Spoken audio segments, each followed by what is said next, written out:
Live from the headquarters of Ramsey Solutions, broadcasting from the Pods Moving and Storage Studios, this is The Ramsey Show, where America hangs out to have a conversation about your life and your money.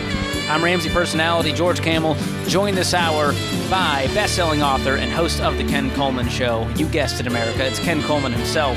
And we are excited to take your calls at 888-825-5225. If you want to talk about getting out of debt, getting on a budget, building wealth, paying off the house, switching jobs, getting a side hustle, we can talk about all that stuff, Ken. Yeah, absolutely. You know, Dave has said for decades that your income is your greatest wealth-building tool, and I'm the personality that specializes in making more money but also experiencing more meaning. So increase the income, increase your impact. It is possible now more than ever.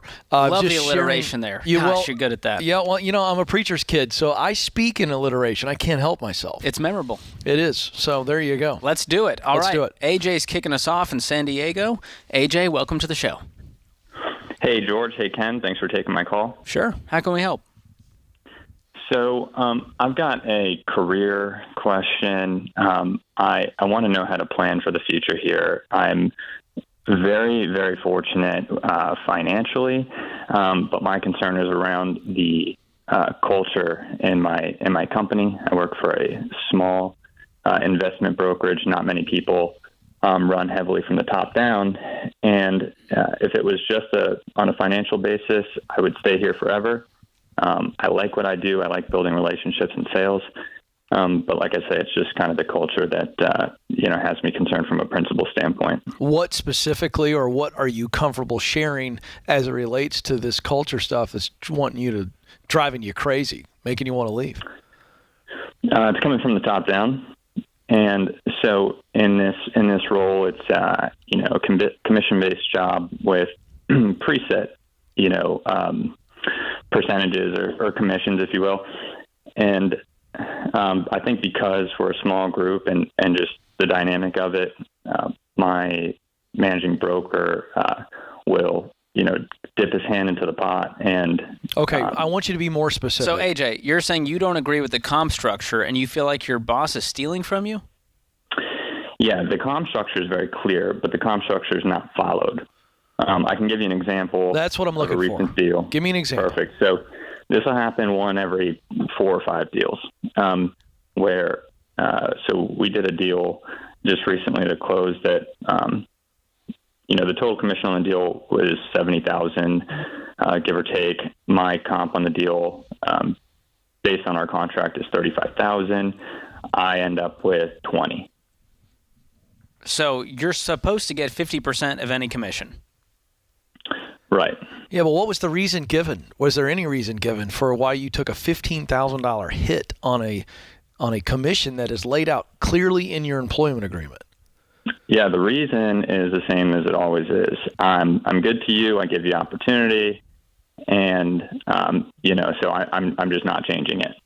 Okay, so what's your question? Because I'm ready to rip this leader of yours, this disaster, this bad boss. This is manipulation. It's horrible. Oh, I couldn't hold it in, George. What was your question? Yeah, I know what it is from a psychological standpoint. The reason I'm still holding on is because at the end of the day, I still do really well here, and I wonder, I feel like I'm winning a lottery ticket as far as income, and am I going to get that somewhere else? Okay, so what do you sell? Real estate. Okay, bro. First of all, if you're good at selling real estate, you can sell real estate for anybody, anywhere, anytime. But this is eating away at you. And it should. It is, for sure. I know. And listen, it's not going to get better.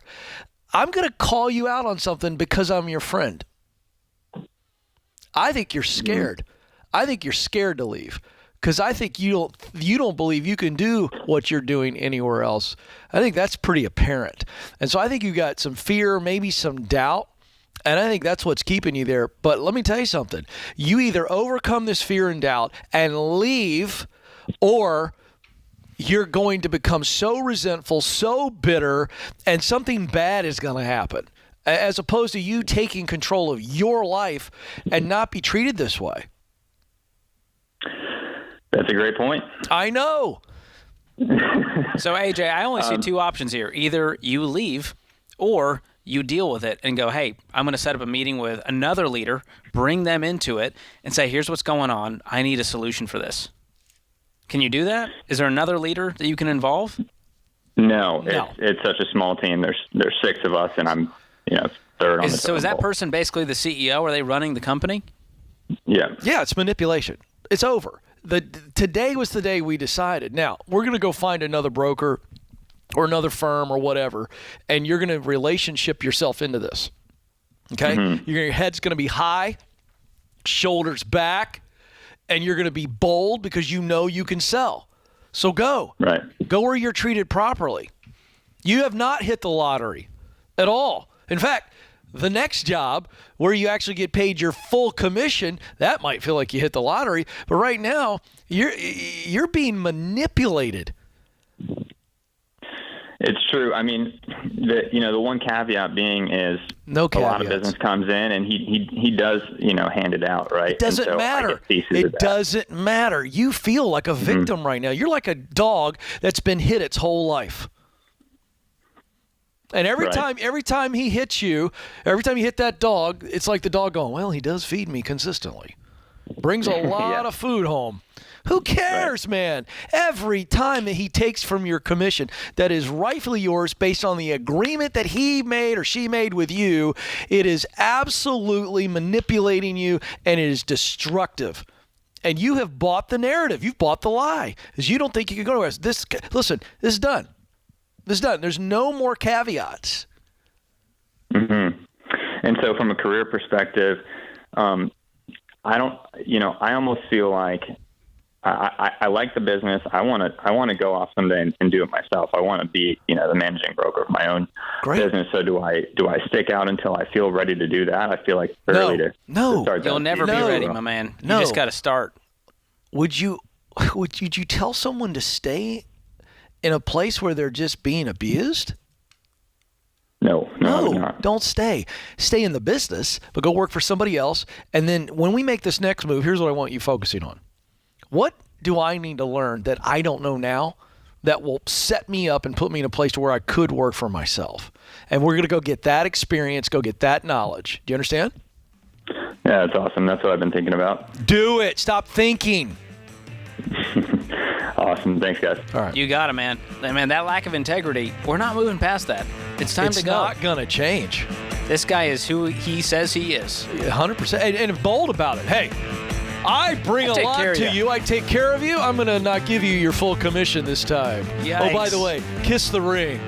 What are we doing? No thanks, Tom Hanks. That's what I got to say to that, Ken. Hey, it's a spicy Friday. Give us a call, 888-825-5225. This is The Ramsey Show.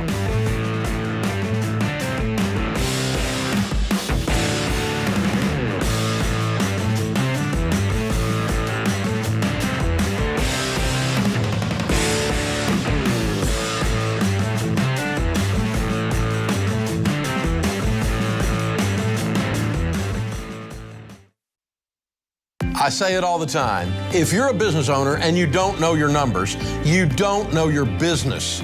And when markets are shifting, it's even more important.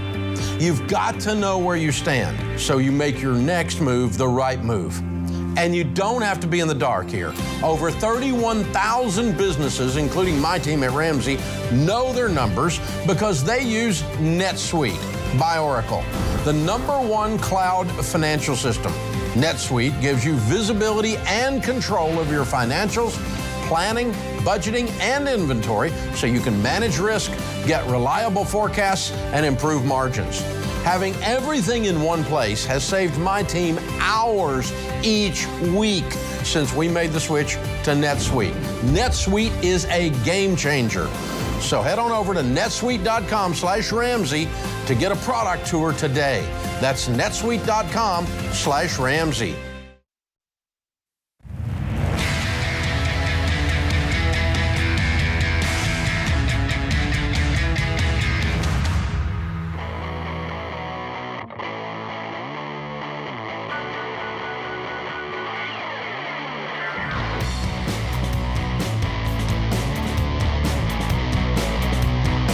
Welcome back to the Ramsey Show. I'm George Camel, joined this hour by Ken Coleman. We are taking your calls about life, money, career, the pursuit of happiness, impact, and income. It's all here on the Ramsey Show. 888-825-5225. Patty joins us up next in Austin, Texas. Patty, welcome to the show. Hey, thanks for taking my call. Absolutely. What's going on? So we have a decision to make as a family. We are currently staying in Austin. We bought a home. We closed the home last year in November. So we have been staying in this house since March of this year. My wife got a new job offer in California, and we were wondering if moving to California, does it make sense based on the salary hike that she is getting? And if yes, then what do we need to do with this house? We don't want to sell it, so does renting this house make sense? Okay, so excitement level on a scale of 1 to 10, 1 being no excitement, 10 being throwing a party. How excited is your wife, and then how excited are you about the potential of moving to California for this job? I think my wife is pretty excited, not because it's California, just because of the role that she's getting. She likes the company and everything, and I think it's going to be a good growth prospect for her going forward. So in that she's pretty excited. And I'm also very supportive of her because in my job, I can work from anywhere. Yeah. So just financially, does it make sense? That's the question. Well, so on the financial piece, break it down for George and I. So what's the cost of living increase from her standpoint? Is she getting a nice bump in salary? Right. So I'll walk you through our current situation and then the situation in California. So all in gross income. So right now, I make $140,000. She makes $125,000 base. Plus each of us in total are making close to $29,000 in bonuses each year. So total income, you can say $294,000 right now in Texas. When we move to California, I'm assuming my salary is going to stay same. That's the worst case scenario, right? So I'll be making same 140 base, but she is getting $195,000 in California. Plus bonus structure will remain same, but because her base is increasing, so the bonus would be around $33,500. So total would be $368,000. Plus, she's also getting stocks, and yearly the stock vesting is close to $100,000. So we're talking about a $70K bump in income, and so then it comes down to the math of we know the taxes are going to be higher, the cost of living is going to be higher in California. Does that equate to under $70,000, to where it's still a net win for you guys? So even when in this assumption, I'm thinking that our current home would go on rent. So even in that terms, if I make that assumption, we would be saving close to $10,400 more compared to what we do here yearly in California. How much do you owe on the home in Austin? Close to $340,000. What's it worth if you sold it today? So I checked Redfin, it says $525,000. Okay, and then what price point have you done your homework on homes and what they cost in the area where you guys are going to be living? I don't think I'm going to buy a property in California so soon. So we would be renting at least for next couple of years in California for sure. Yeah. If I'm in your shoes, I am selling your property in Austin. I'm with George. For a few reasons. Number one, being a long-distance landlord is a recipe for disaster. Yeah. And number two, you guys aren't in a financial position. Obviously, the income is great, but you're going to be paying rent on top of hoping that you have a responsible tenant who pays on time that can pay the mortgage, right? That's always, I put that in air quotes. You can't see unless you're watching. Right. But that's the part that worries me. And so I know there may be a stupid tax involved here because you guys just moved in recently. And so after realtor fees, and it may not have appreciated that much, you're going to have to pay capital gains on the profits as well because you've only been there for a few months, correct? Yeah, so I mean, she's still, after joining the job, so she still has 6 months to 8 months to move to California. So I think we can stay 1 year in this property and make it a long-term capital gain instead of short-term. That's better, at Yeah. least. Yeah. So I'm still selling it. You guys will leave with, 160 and change in equity? Right. That can help kickstart your journey in California. And if you're in California long term, you're going to want to buy something, even though it's insane. And that might mean you save up $600,000 with your amazing income and buy a $900,000 property years from now. Okay. And another thing that I was thinking, what if we pay off this property? Does it make sense to hold on this property and rent it out, or still paying off doesn't make sense? And still, you're still a long-distance landlord. The question is, when you're in California, would you go buy a house in Austin to rent out? right, yeah. The answer is probably no. No. And so I think the time to be a real estate investor is once we can pay cash for another property and our current home is paid off. And you guys can do that. I mean, with this income, it won't take long for you guys to do that if you keep living on less than you make. And you're clearly very intentional. You're a super smart guy. And so I think you can get there. But right now, that wouldn't be my go-to. I have a follow-up question, Patty. Is this a hybrid model? Will, even if you were to move to California, will she be required to be in the office every day? Do you know that? Because I know she's working remote for a season in Austin. Yeah, she has to be in office. It's a manufacturing company. Gotcha. So the way all right. Okay. And you've looked at rent in that area that's close by to her work? Yeah, it's so worst come worst, it would be like if we go for a single family home, it would be around $4,200. Okay. But we can move into apartment. I mean, we have been staying in apartment from past 15 years. As long as that rent is about 25% of your take-home pay, that leaves you with plenty of margin to live the rest of your life. Invest 15% of your income into retirement, pay off the house early. Do you guys have kids? No, Casey. Okay. Did cool. she get recruited on this, or did she go seek this position? She got recruited. She has a pretty good experience in launching all electric vehicles. She used to work for Tesla before this. Okay. So Let me ask you this. This is a very quick point, but I got to know if a company in Texas had called and offered the same position, and so you have now one in Texas and one in California. Which one which is, let's say it was the same thing. Which one would you all take? Texas. Yeah, I got to tell you, when someone recruits you, it feels really good. It does. It feels good to be wanted. Right. But I just wonder if long-term financially, if she doesn't go, all right, what if I look for something in a different state that's not as expensive?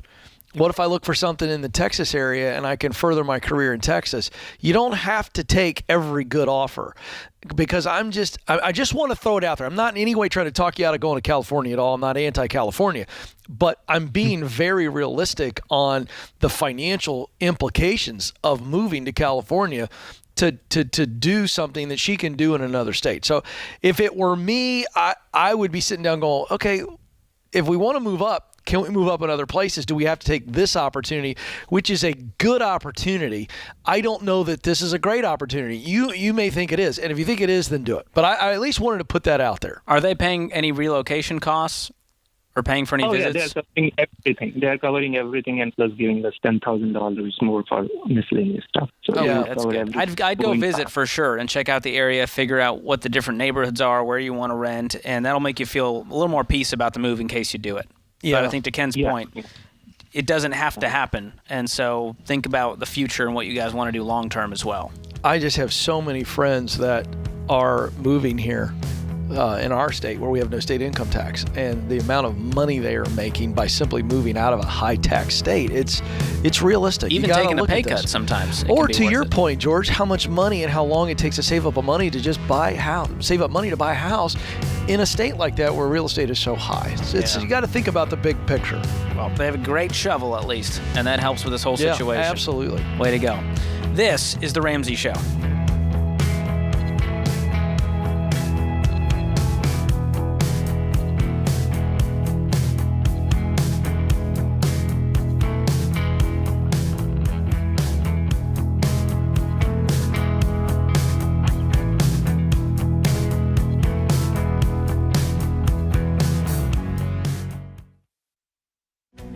If you're looking for ways to update your home without blowing the budget, I've got it. For years, I've been telling you about our friends at Blinds.com. Blinds.com makes it simple to shop top quality blinds, shades, and interior shutters from home with easy online ordering and free shipping. With Blinds.com, there's no need to renovate your entire home. Just change out what's on your windows with upscale choices like faux wood blinds, cellular and roller shades, or even outdoor shades. Plus, Blinds.com guarantees the perfect fit, whether you do it yourself or you have them measure and install everything for you. Shop their latest looks and see how much you can save at Blinds.com today. The easy and affordable way to make your home more beautiful is Blinds.com.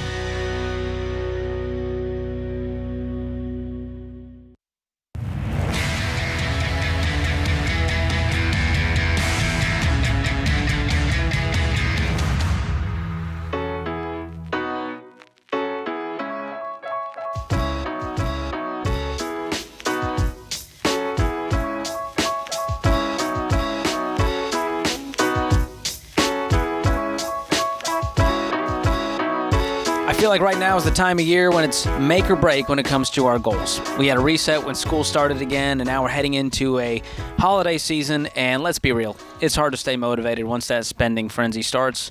And we've all got goals, whether it's to find a better job, make more money, pay off some debt, build stronger relationships, and it can be hard to keep that momentum going. But here's the good news. Coming up in a couple of weeks, we have one of our biggest events, Smart Conference. We're coming to Dallas, Texas for a day-long, jam-packed event where you'll get advice from leading experts on money, personal growth, career, mental health, and your marriage.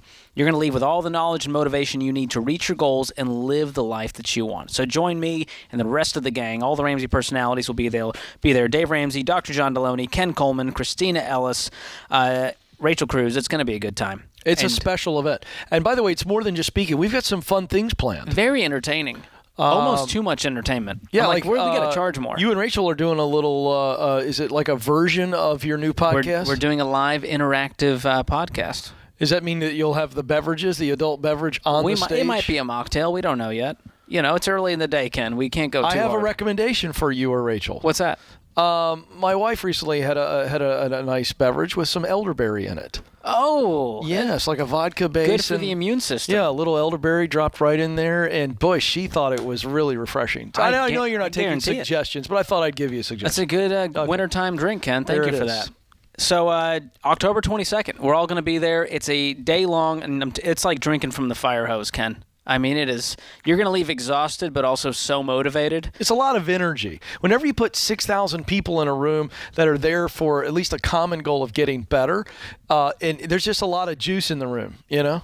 And it's a great event to bring friends, family who may not, they may not be in with the Ramsey gang, and they can get a taste of what we're all about. Well, we got a theme going here.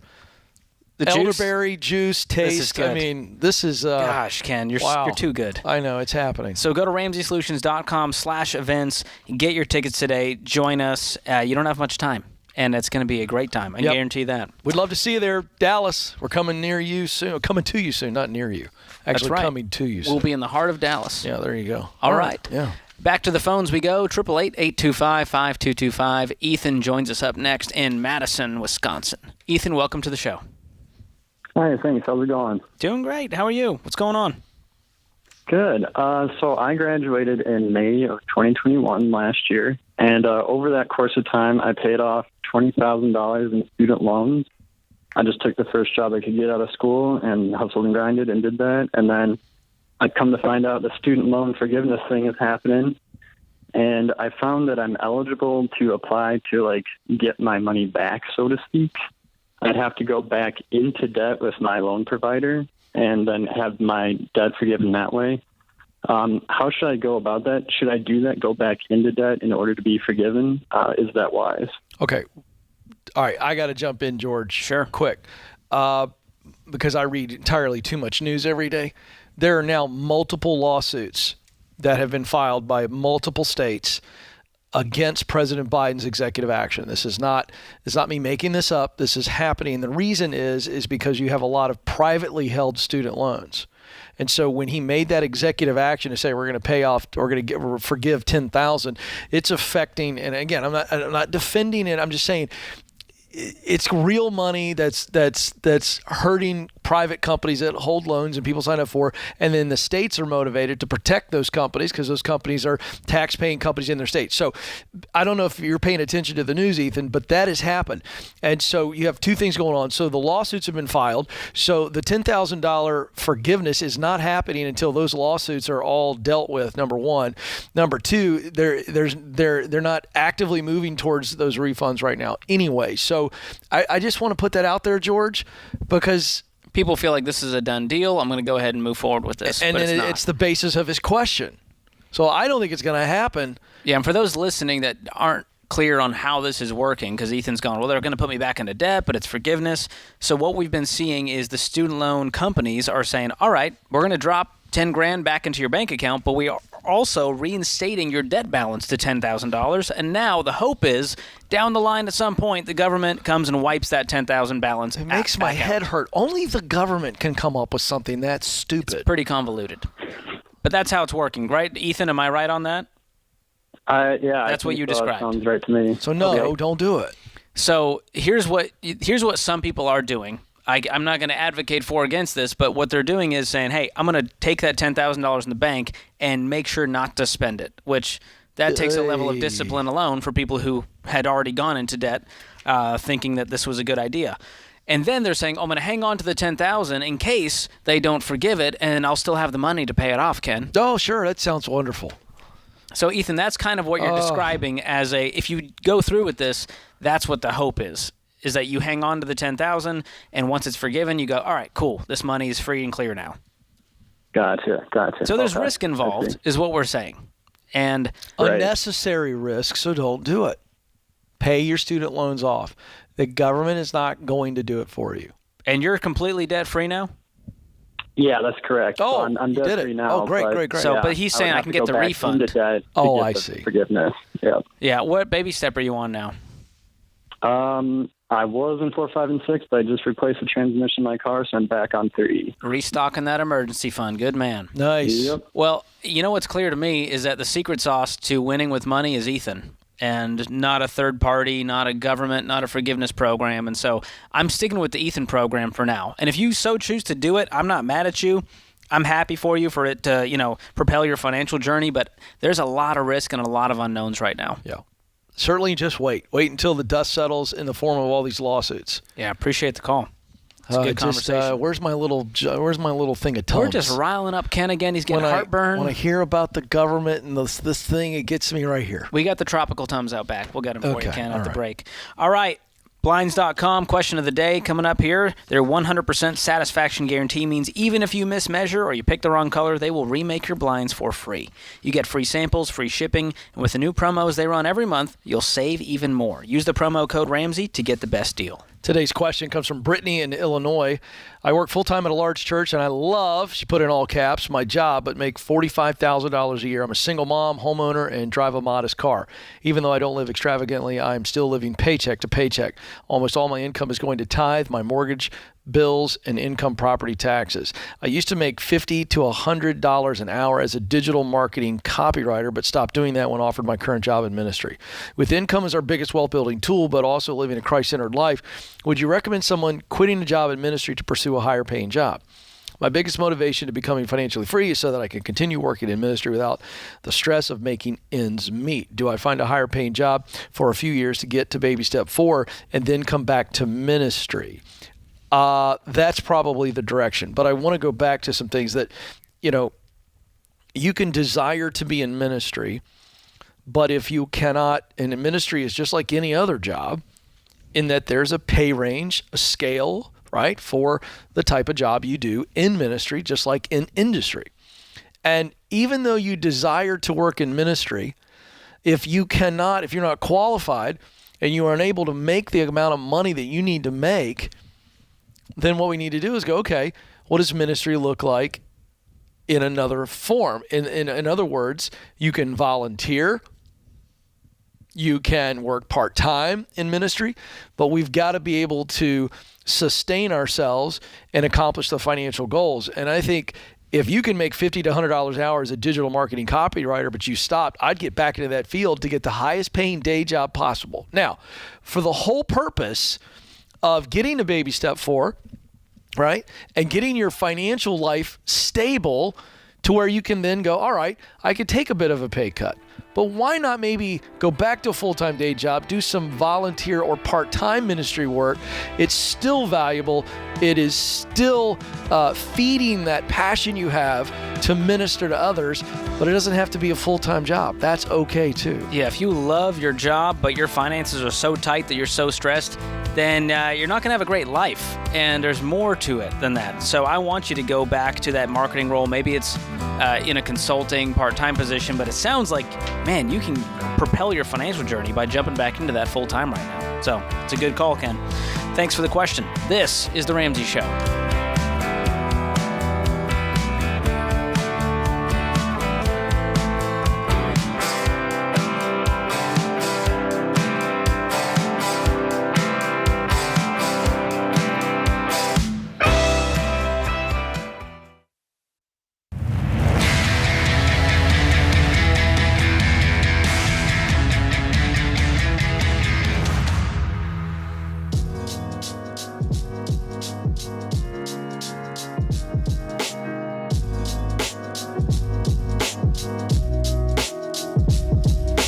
Welcome back to The Ramsey Show. I'm George Camel, host of the Fine Print and Entree Leadership Podcast, joined this hour by the host of The Ken Coleman Show, Ken Coleman. You can find all of those shows on the Ramsey Network or wherever you listen to podcasts. It's a free call this hour, 888-825-5225. You jump in, we'll talk about your life, your money, and your career.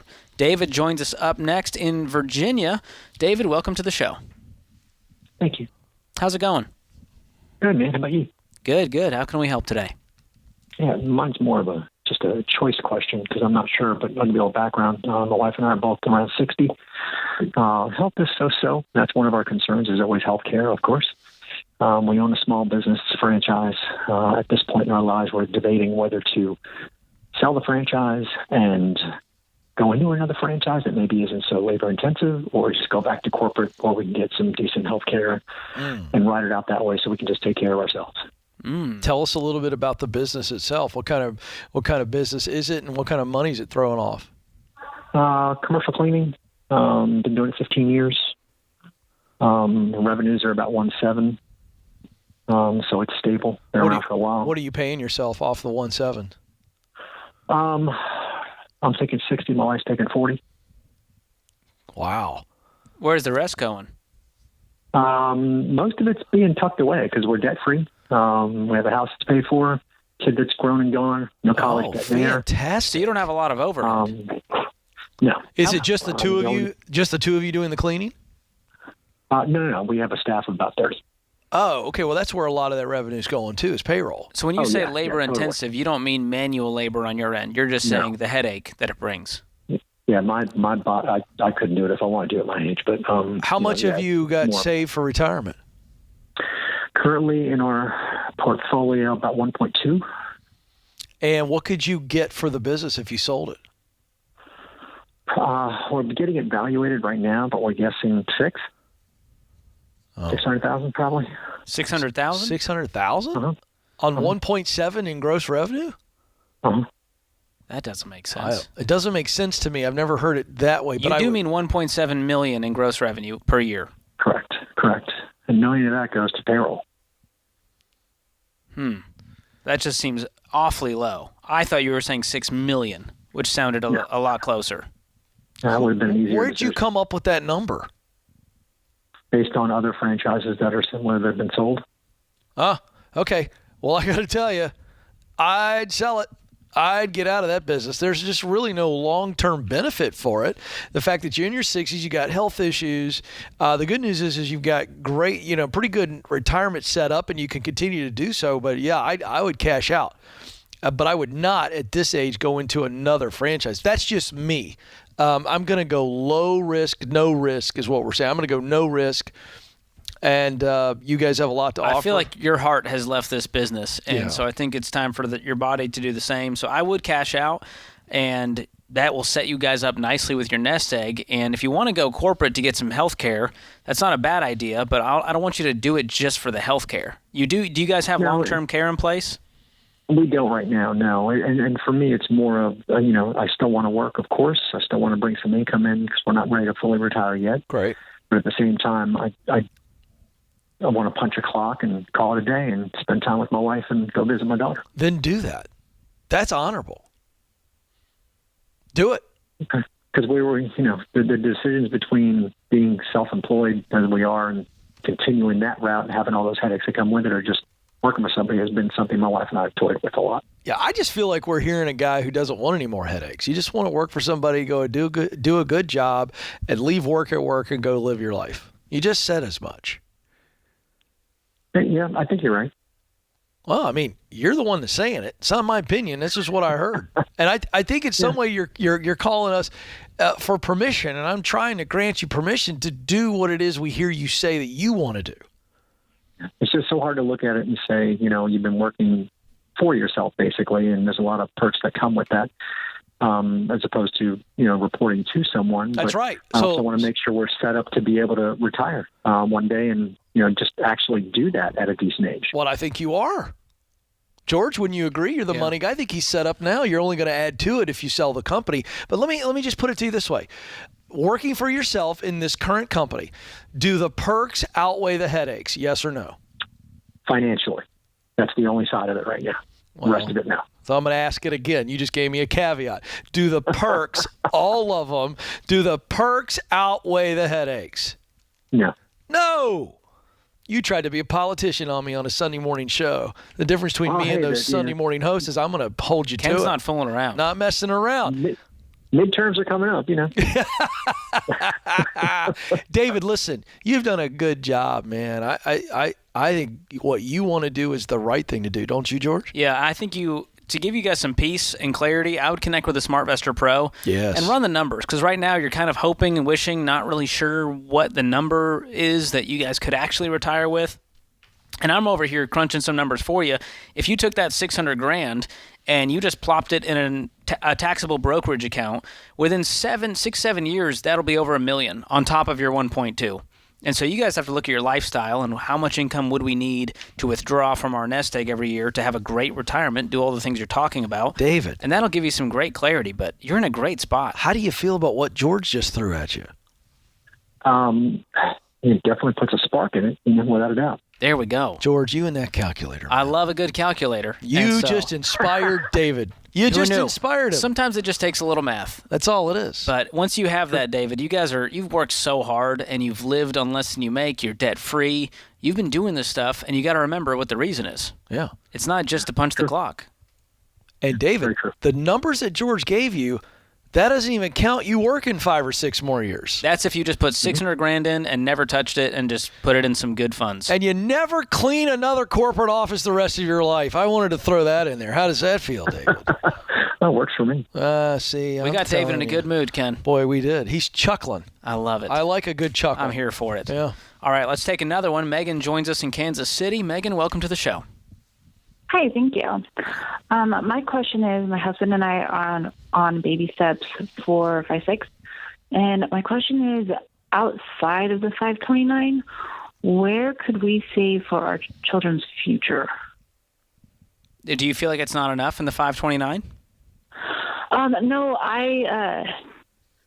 long story. The 529 sounds like a really great option for kids who want to go to college. And my family is a combination of kids who get their PhD law degree, as well as kids who cannot learn the traditional way, maybe an associate's at best, but go more the trade school, certificates, continuing seminars, that type of stuff. And I kind of just want both my kids to be set up kind of equally when they turn 18. I know there's a lot of risk involved with that. They're under 2. Oh. 2 kids under 2. I thought you were going to say they're like 16. Okay, we got plenty of time here. You're just worried, hey, what if they don't need the funds for education? Yeah, what if they don't need the funds for education? But I do want to make sure, and I say my husband and I, do want to make sure that they are, set up to succeed. But even if they don't go to college, they will pursue some sort of education. right? Yeah. Even if it's in the trades. Yeah, that's the goal. And so that money can be used towards any expense when it comes to education. It doesn't have to be a 4-year university. It can be towards housing and laptops and all the things required to do that. And you can always change the beneficiary. So if one kid needs more, the other one doesn't, you can change the names and move that money around. Okay.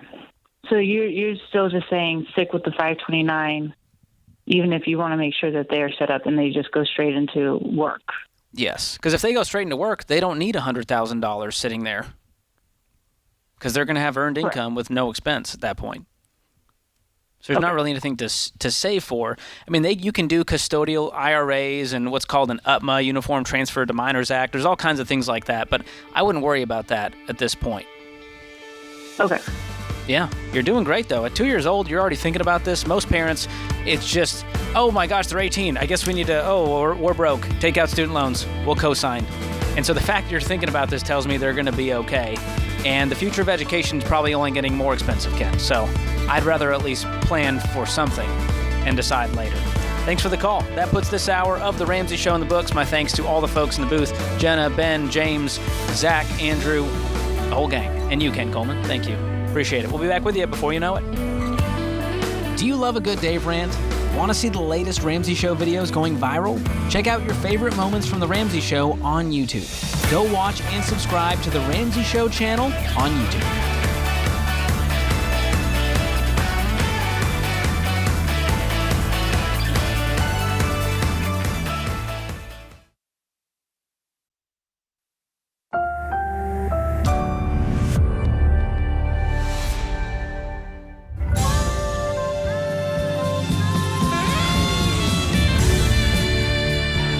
Live from the headquarters of Ramsey Solutions, broadcasting from the Pods Moving and Storage Studios, this is The Ramsey Show, where America hangs out to have a conversation about your life and your money.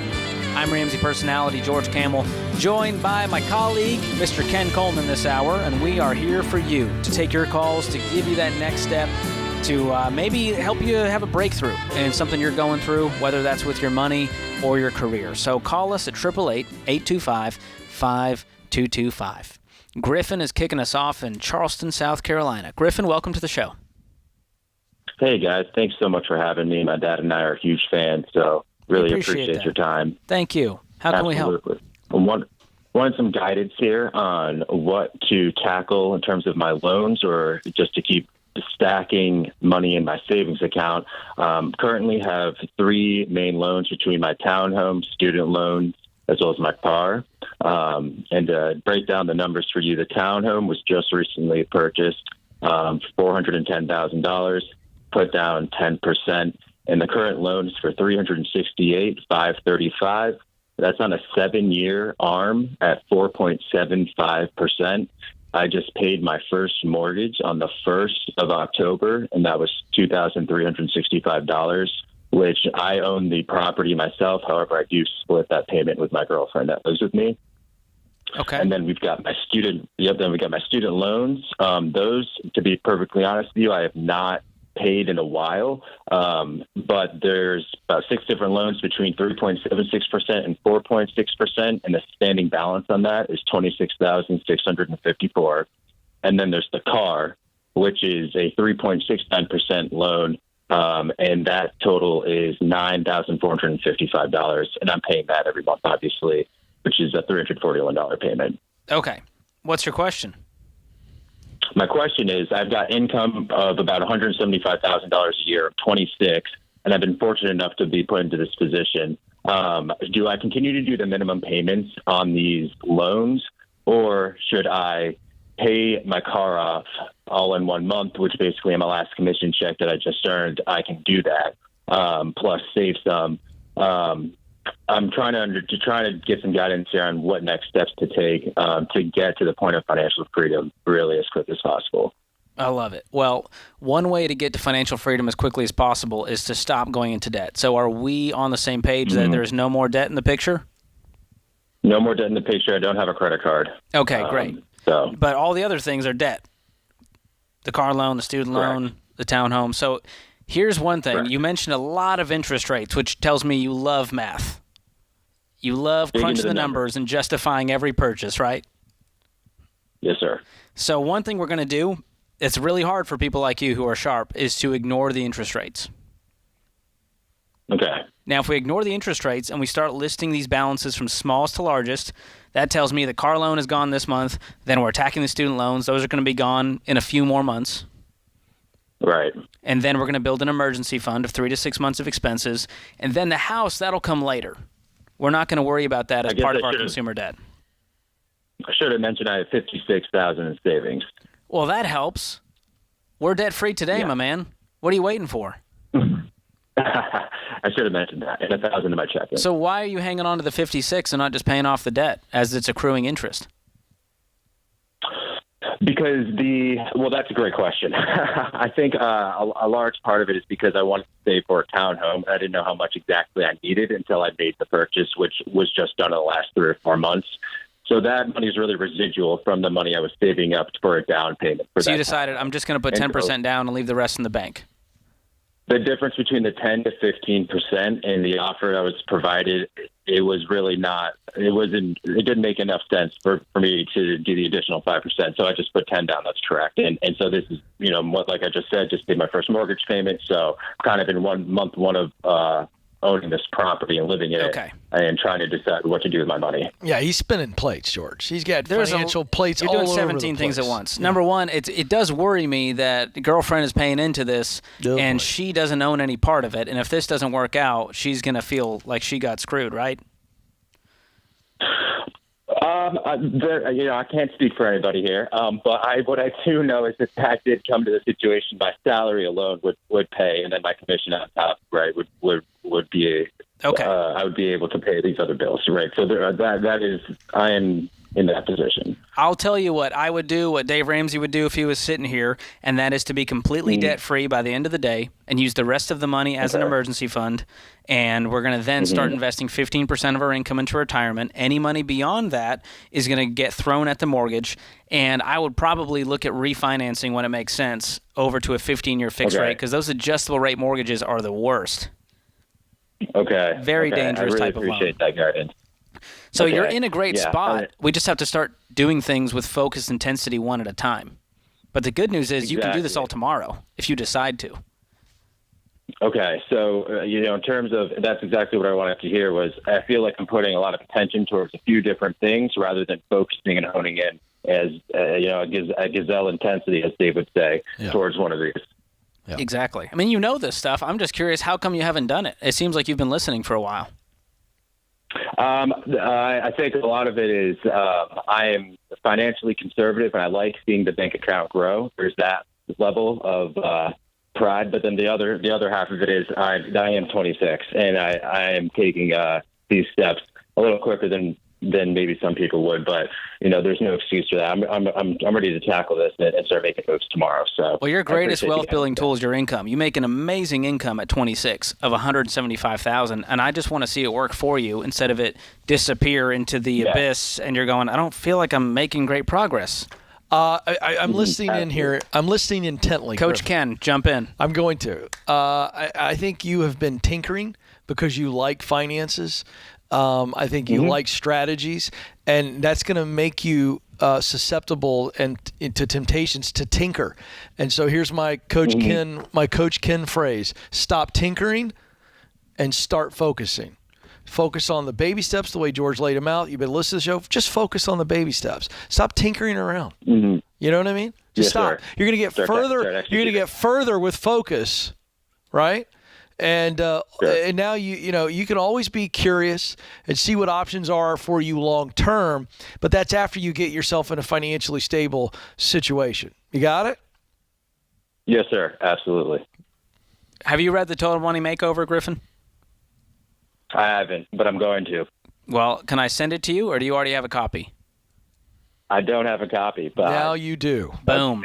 We're going to ship it to you, my man. Hang on the line. Austin will pick up, and we will send you a copy of The Total Money Makeover. That book gets me pumped every time. I still read it once a year just to stay focused and stay motivated. The audiobook is great, too. So hang on the line. We'll get that to you. But right now, focus is the operative word here. And you make a great income at a young age, and if you can use it and channel it like a laser, dude, you can do some amazing things with your money. Stop tinkering. Start focusing. I was hoping for a T word. Where's my chalkboard? I was really hoping for a T word Write it from on a Ken chalkboard right there. Coleman. All right, I'll take it, Ken. All right. Pretty good. Tweet that. This is The Ramsey Show.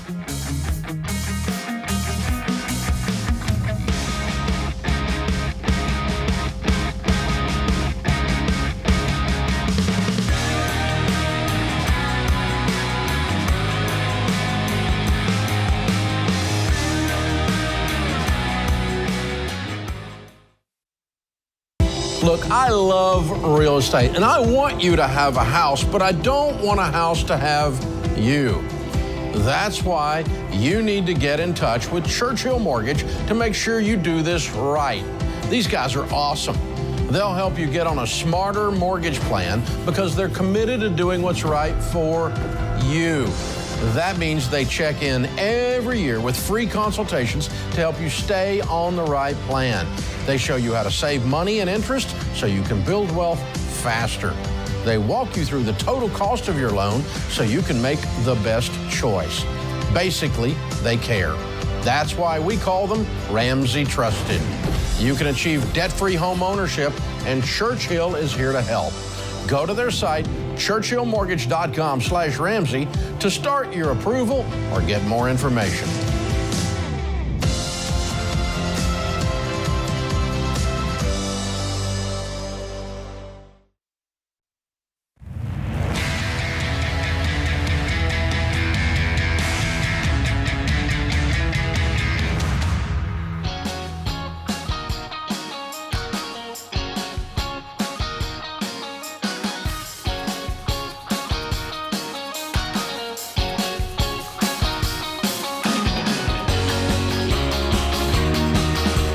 Hey folks, here's your friendly reminder that you can visit us here at the Ramsey Solutions headquarters just south of Nashville, Tennessee. We were just out there meeting some nice folks, taking some pictures, signing some books, having a good time. So come visit us. Make it a point on your trips as you're traveling around the country to come see us. We've got free baked goods and free coffee, and you get a free mug, and we've got a fun timeline wall museum and a full bookstore, and it is a good time. It's fantastic. Nashville's a great city to visit to begin with. Yeah, it's years ago when I was hosting the Just the Video channel, had some folks come by and they asked me to sign their baby. That's a true story. So please don't bring your babies and ask us to sign them. Like Sharpie on skin. Sharpie on the little guy's leg. I feel uncomfortable. I didn't do it. Okay. Yeah. Oh, good. You didn't go through with it. Yeah, I just said they asked me to sign. Well, I redirected. Don't make it weird, people. That's all we got to say. Yeah, there you go. All right, let's go to the phones. 888-825-5225 is the number to call. Grant joins us in Spokane, Washington. Grant, welcome to the show. Thank you very much, gentlemen. I just want to say thanks for accomplishing your mission on a daily basis. Oh, thank you. Oh, that's very nice. Thank you, sir. What's going on? All right. Baby step number 3 is where my wife and I are at. We've been married for 16 years. We have 5 kids, and legal separation was proposed. She brought it up last night when we were talking. Ooh. We have $4,000 to the penny in our emergency fund right now. And I think we've never established a monthly budget, but I think our net to cover is between $3,000 and $3,500 just to survive. So we have essentially a month's worth of savings right now. My question for you is, should I add a second job to go gazelle intense to bump up our savings, or is it more important to deal with my mental health and my marriage in this season? Also, one part of this is my mental health. I was diagnosed with bipolar a number of years ago, I think 5 years ago, and I was just on a manic phase yesterday. Oh, my goodness. Are you seeing someone, or have you seen a counselor or a medical professional for this? I am being treated by my team. I have a counselor that I see on a weekly basis. I have a psychiatrist that I've seen, I think, 5 or 6 times in the last 3 months, and they're actively managing my meds, and I just had a medication change just today. And we're trying to find the right balance for the different mood stabilizers and the different medications. I think I've been on 6 or 7 different medications in the last 4 years. I mean, do you and the team feel like there's progress that has been made, and that it's at least while we're still testing and trying that there's some progress? I think we're testing and trying. I know that in September I was hospitalized twice. One was voluntary, the other one was involuntary, and it's been a hard life for my wife, just dealing with my moods. Yeah. And she's receiving counseling for herself individually over the last year, and she's not willing to go back to the relationship that we used to have, just because it was an unhealthy dynamic where she was trying to regulate my moods with behaviors that I don't know. Yeah. I don't want to be crass, but she would try and control me with sex by giving me what I wanted, and it was unhealthy. Yeah. Well, so to answer your question, you need to be focusing on your health and her health. Yes, sir.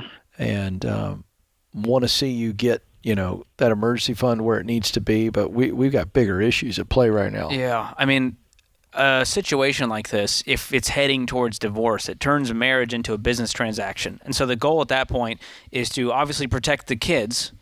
That's the A1. And number 2 is to make this as little of a mess as possible with the finances. And so how sure is this separation? Is this something you guys are going to try to work through, or is this headed south? We've been separated since November 10th of last year, so it's 11 months in, and it doesn't seem to we haven't seen much forward progress. We've done intensive marriage counseling week in and week out for the last 12 weeks, and it was financially costing us $150 a session. And somebody at our church established a bit of a fund for the Higgins family for us to receive 50% of that counseling. To cover and half we the were cost. coming out of pocket $75 a week, and it was a pretty good financial ask on our part, but I can't look back and say that we've made progress in the last few months. I can say that time's gone by and we've spent the money, but we haven't really made progress. And then you had the conversation last night where she brought up, we need to make this legal. Yes, sir. So it doesn't look good. And no. And so at this point, again, the emergency fund, but you taking a second job, if you've got the health to do so, I don't think that's I don't know if it's a good thing or a bad thing, but bringing in more income during this season might be a right idea. But I certainly would check with your medical team on this to see, do they feel like this is, adding more work hours during this transition? Is that healthy for you? We can't speak to that. It feels like it may not be. Yeah. I mean, you guys don't have debt, and if this does head to divorce, then, being married for 16 years, 5 kids, then it becomes who's getting what and custody battles and all that stuff. And so I would be looking at getting a lawyer to figure this out if it's been 12 months with no progress. Yeah. And so that's the sad reality. But in 5 weeks, it'll be 12 months. So we're not on the 12-month mark yet, but we're almost to the 11-month mark. So it's like But at that point, I might look at getting separate checking accounts, because the fear is one spouse drains the account and runs, and you don't have any recourse if things continue to go south. It sounds like it's been amicable, which is great, and everyone's, we're still living. Sir. You're living as roommates essentially, right, for the last almost year? We're not in the same household. Okay. We're about 3 miles apart. Where are the kids? With her. All 4, and then the 5th one, our second born, has a difficult relationship with her. She's 11 years old, and she's living with her aunt. Okay. I'm just wondering what's best long-term for the kids at this point? What's fair to them? And living in this weird purgatory of our mom and dad together or not, it's not official, they're still trying to work through this.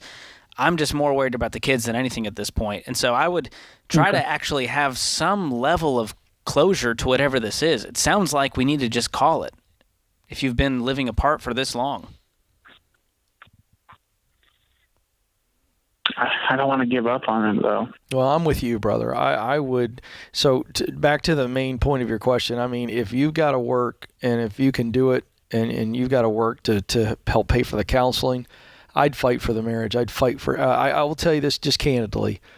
One of my closest friends in the world went through a divorce over a decade ago, and we were recently hanging out, and it was an amicable divorce. But we were talking about another friend of ours who's going through a divorce right now, and he told me, my friend that's been divorced now over a decade, he said, I would tell him to fight with every ounce in his body, with everything he's got left. Fight to save the marriage, because it is so destructive to the kids, to everybody.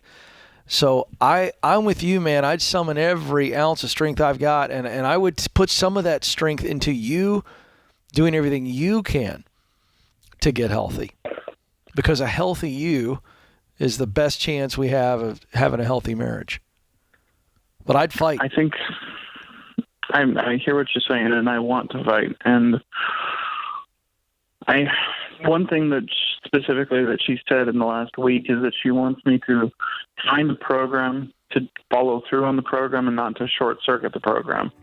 And yeah, just the follow through and the consistency is what I need to show her and show myself. Then do it. Okay. Do it. You can decide. You can decide right now. Do it. Show her. If you're going to fight and you want to fight, then I'd say, all right, babe, I'm going to do it. And I'm going to follow through and show you that I want our marriage to work. Hang on the line, Grant. We're going to send you a copy of Dr. John Deloney's book, Own Your Past, Change Your Future, so that we can continue to walk with you through this really tough situation. Thanks for the call. This is The Ramsey Show.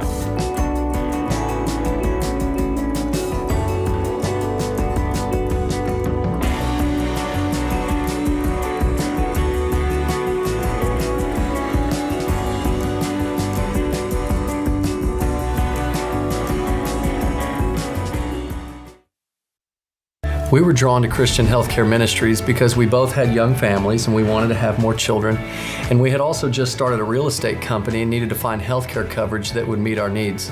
We were attracted to CHM because of its low monthly costs and the ability to negotiate medical costs down. Established in 1981 and accredited by the Better Business Bureau, CHM is here to meet the needs of your growing family or small business. Check us out at chministries.org/budget. We absolutely believe in it.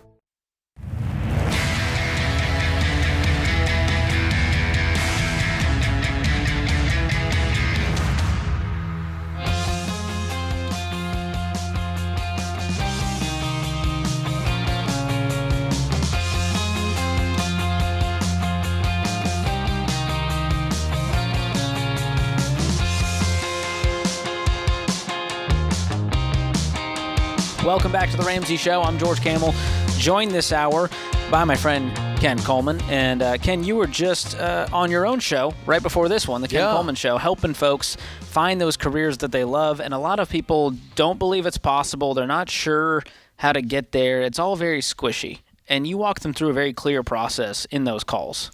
Yeah, we do. And, it's as simple as self-awareness. An aware person is very clear then on who they are, what they want to do, why they want to do it, and then that translates to confidence to step out and go after it.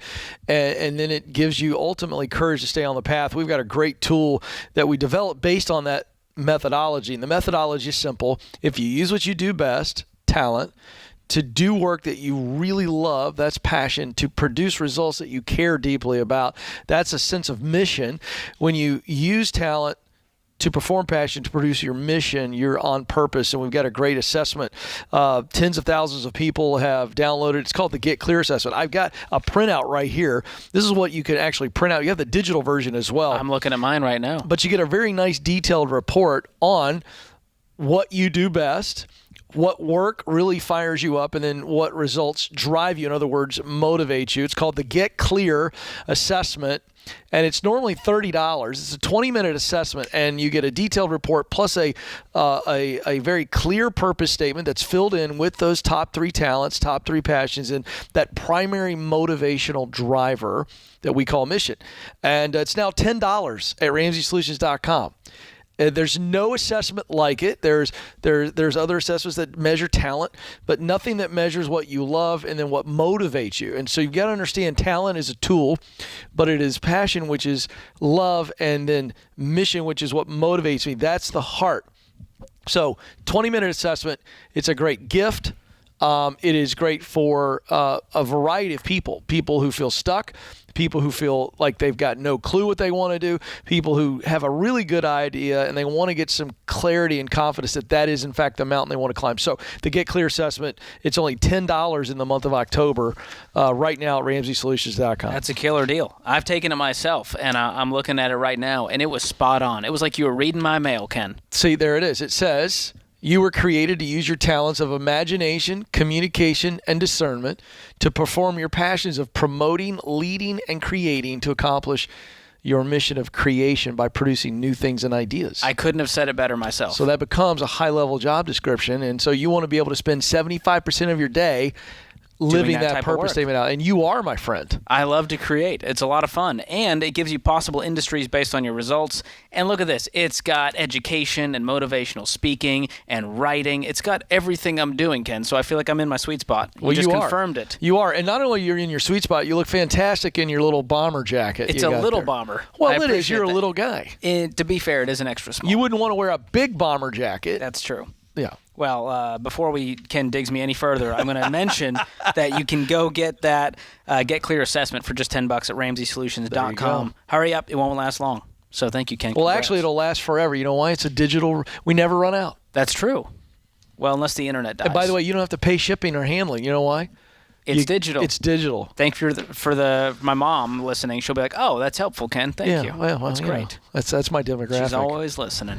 All right, let's go to the phones. If you've got questions about how to advance in your career, switch careers, side hustles, increase that income, Ken is here for you, and I can help jump in on those money questions. The number is 888-825-5225.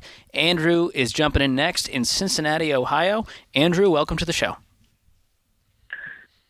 Oh, hello. Hey. Hey.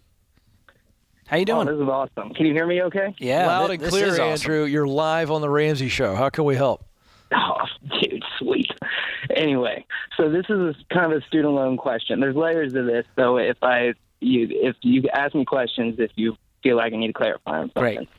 So in the end, I owe about $39,000 in student loans. So $12,000 of that is to my parents, and then there's about 4 or 5 of them that are just federal student loans. My father decided it was like a Parent Plus loan, and he decided that he wanted to pay off the loan about 2 or 3 years ago. And now I'm in a situation with work when I'm earning a lot more money than I used to, and I'm going to be able to pay off these loans a lot faster. And then with on top of Biden doing the $10,000, and if Biden's going to go ahead and oop me, I'll take it to the basket. You know what I'm saying? So I'm. That was a sports reference. Yeah, we just went to Sports Center there. I want to address that in a minute, but keep going. What's your question? So the question is so my dad went ahead and paid off that student loan, and now that I'm in the situation of work when I'm making a lot more money, he was telling me that he wants that money back, rightfully so. And so I'm stuck in between this. Should I go ahead and do the baby steps for the student loans, or should I go ahead and pay off my dad first, which is the biggest loan, and get rid of that slave-master relationship? That's interesting. So you're saying, hey, should I do the debt snowball as is, even though the $12,000 is at the very end of it, but Dad's hanging over my neck going, hey, I want this money back?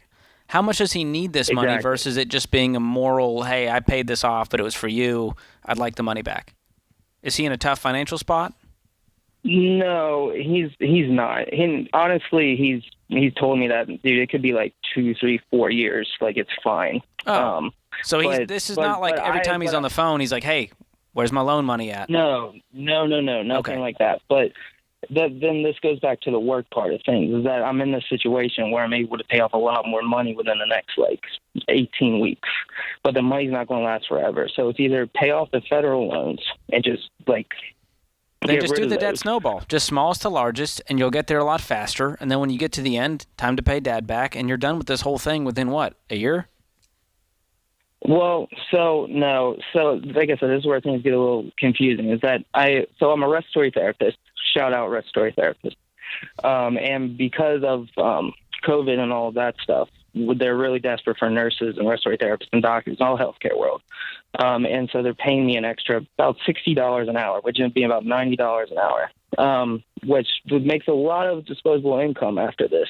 But after all this is done and they're like, all right, gravy train's over, get off, like I only have about $300-400 left to go towards debt. And that's what I'm saying. That $14,000 is going to be there for a long time. So how long will it take to pay off your debt making this extra money you're making right now? $39,000. How quickly can you pay that off? Making this kind of money? If you're intense. Let's see. So I'll be honest, I haven't really looked at. Can I jump in? Hey, listen, bro. Let me help you out. There's nothing confusing about what you threw at us. Nothing. I kept waiting for the confusing part. The only thing that's confusing is layers. It's not layers. You'd use the debt snowball. Making extra income right now. If there's a season in your work life where you got a boon of income, meaning it's kind of booming for a while, yes, you attack it faster, right? But it's not like as a respiratory therapist, you're not going to have an opportunity to make more money elsewhere. And you're acting like, the income's going to go away and you'll never be able to get a raise or move up. I mean, you're thinking too hard. You need to stop. You just work the snowball, work the debt snowball, smallest to largest, intense, second job, third job, whatever you got to do, gazelle intense, whatever that looks like for you, to pay every loan back, including your debt. And honestly, you'll get there, I think, a lot quicker than you realize. This is not an insurmountable amount of debt, and you can do this. It's not going to be there forever. And you just have to stop thinking so much and get busy. How much money do you have in the bank right now, Andrew? We're going on about 7,000. Okay, we're taking 6 of that to throw at this debt. We're going to take this amazing income you have to clean up the rest. We're paying Dad back. And all of a sudden, 12 months from now, no excuses, you're completely debt-free with a fully funded emergency fund. It's that simple. No layers, George. This was not a tiramisu, Ken. It was not that complicated. Not that many layers. Andrew, we're cheering for you, man. Just don't overthink it. You got this. One thing at a time, focus intensity, and you'll be debt-free in no time. This is The Ramsey Show.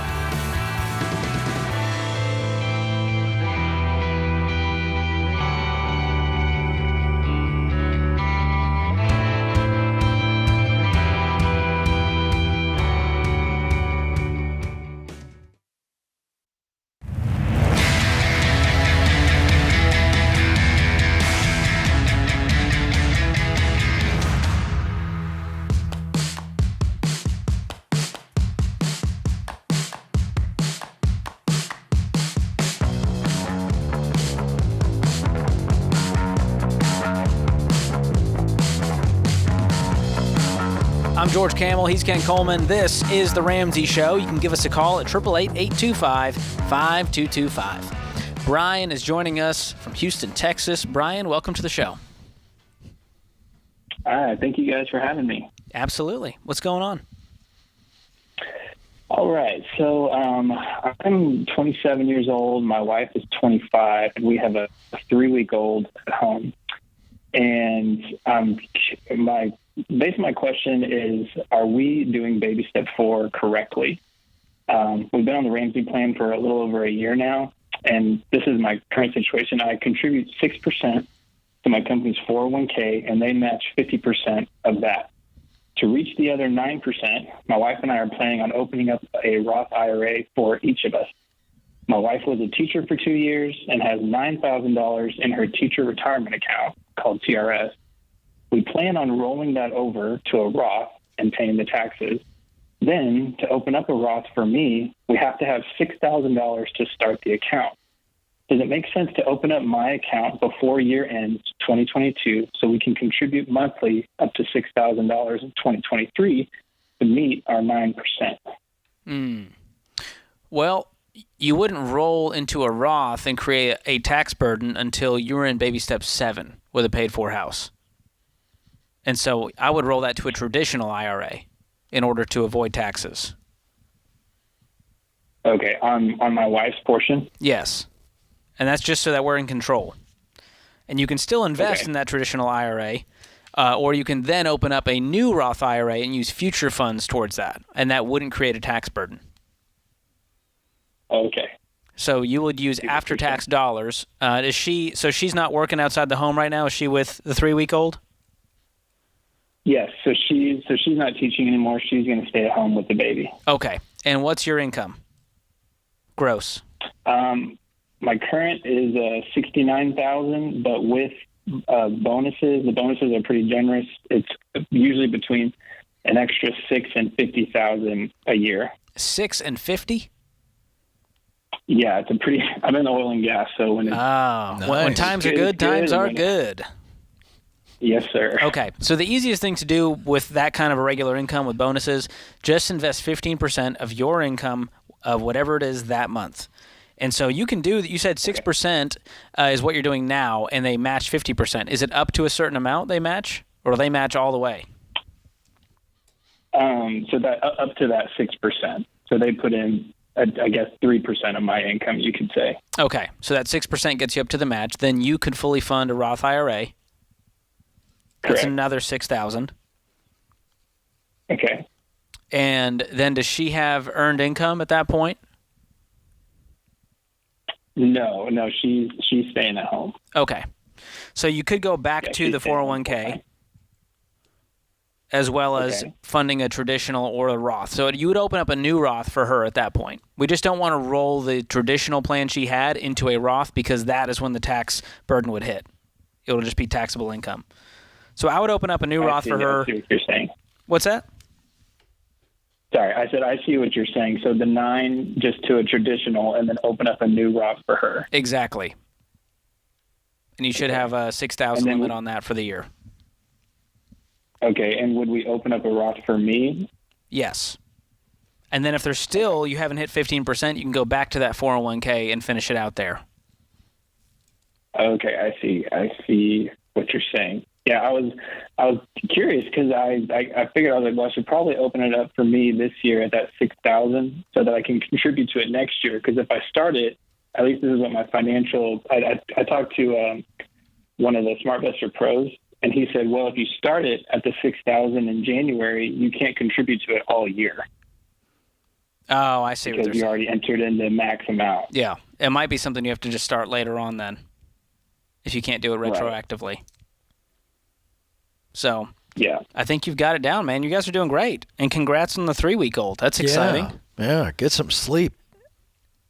I'm surprised you're this sharp with a 3-week-old. Yeah, I think you're extremely coherent, my friend. That's a tough season. I'm impressed. Yeah. But I love it. I think I cut him off there. No, George, I'm sorry. nice. Brian, are you still with us? Did I cut you off, buddy?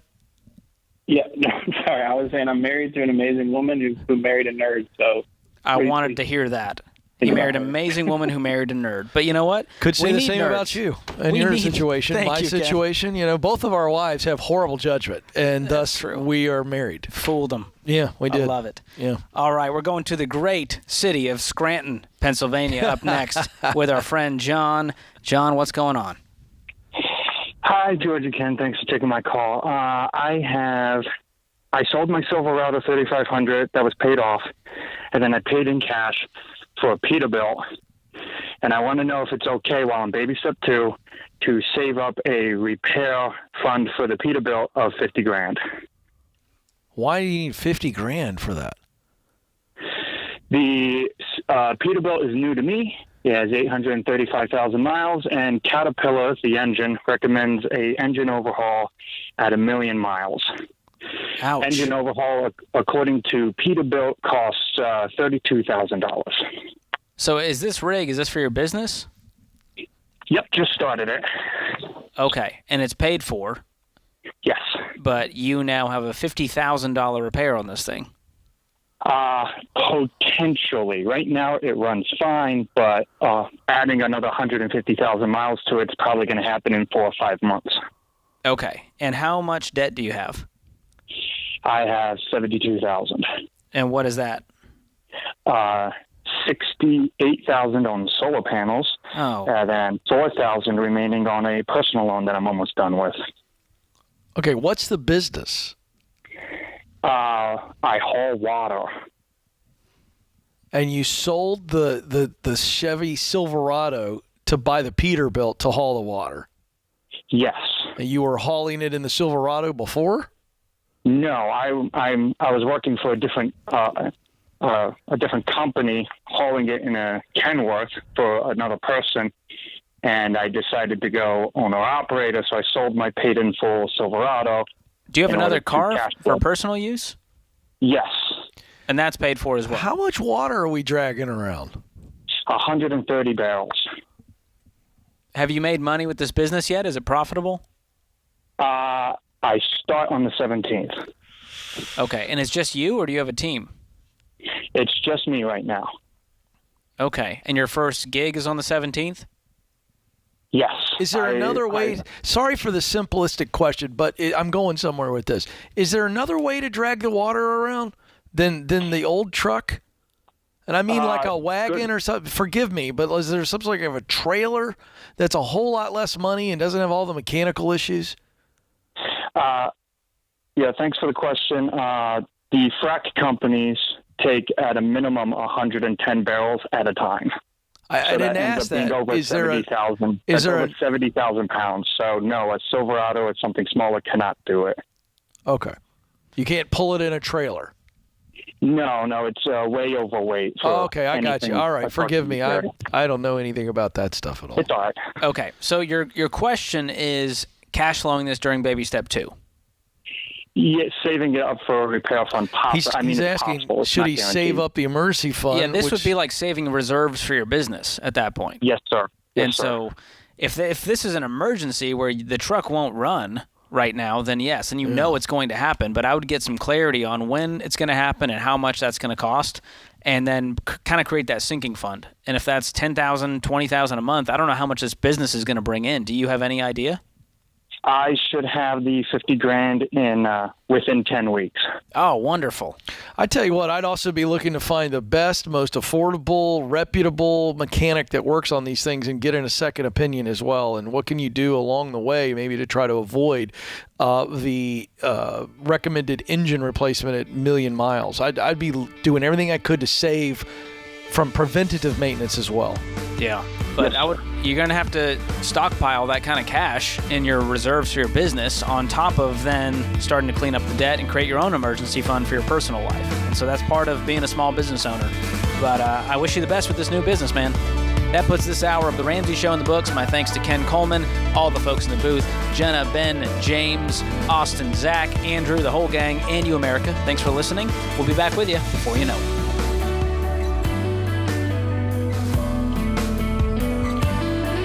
Hey folks, Ken Coleman here. Did you know The Ramsey Show is one of the most popular podcasts in the world? Get your daily dose of advice on life and money.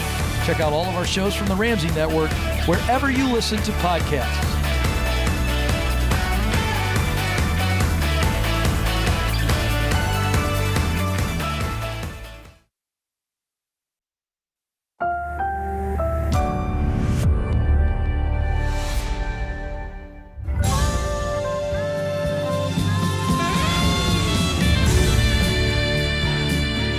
Live from the headquarters of Ramsey Solutions, broadcasting from the Pods Moving and Storage Studios, this is The Ramsey Show, where America hangs out to have a conversation about your life and your money.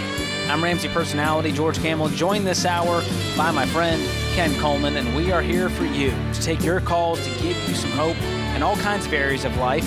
Maybe it's money, maybe it's your career, a toxic work situation, a bad debt situation. We want to help. The number to call is 888-825-5225.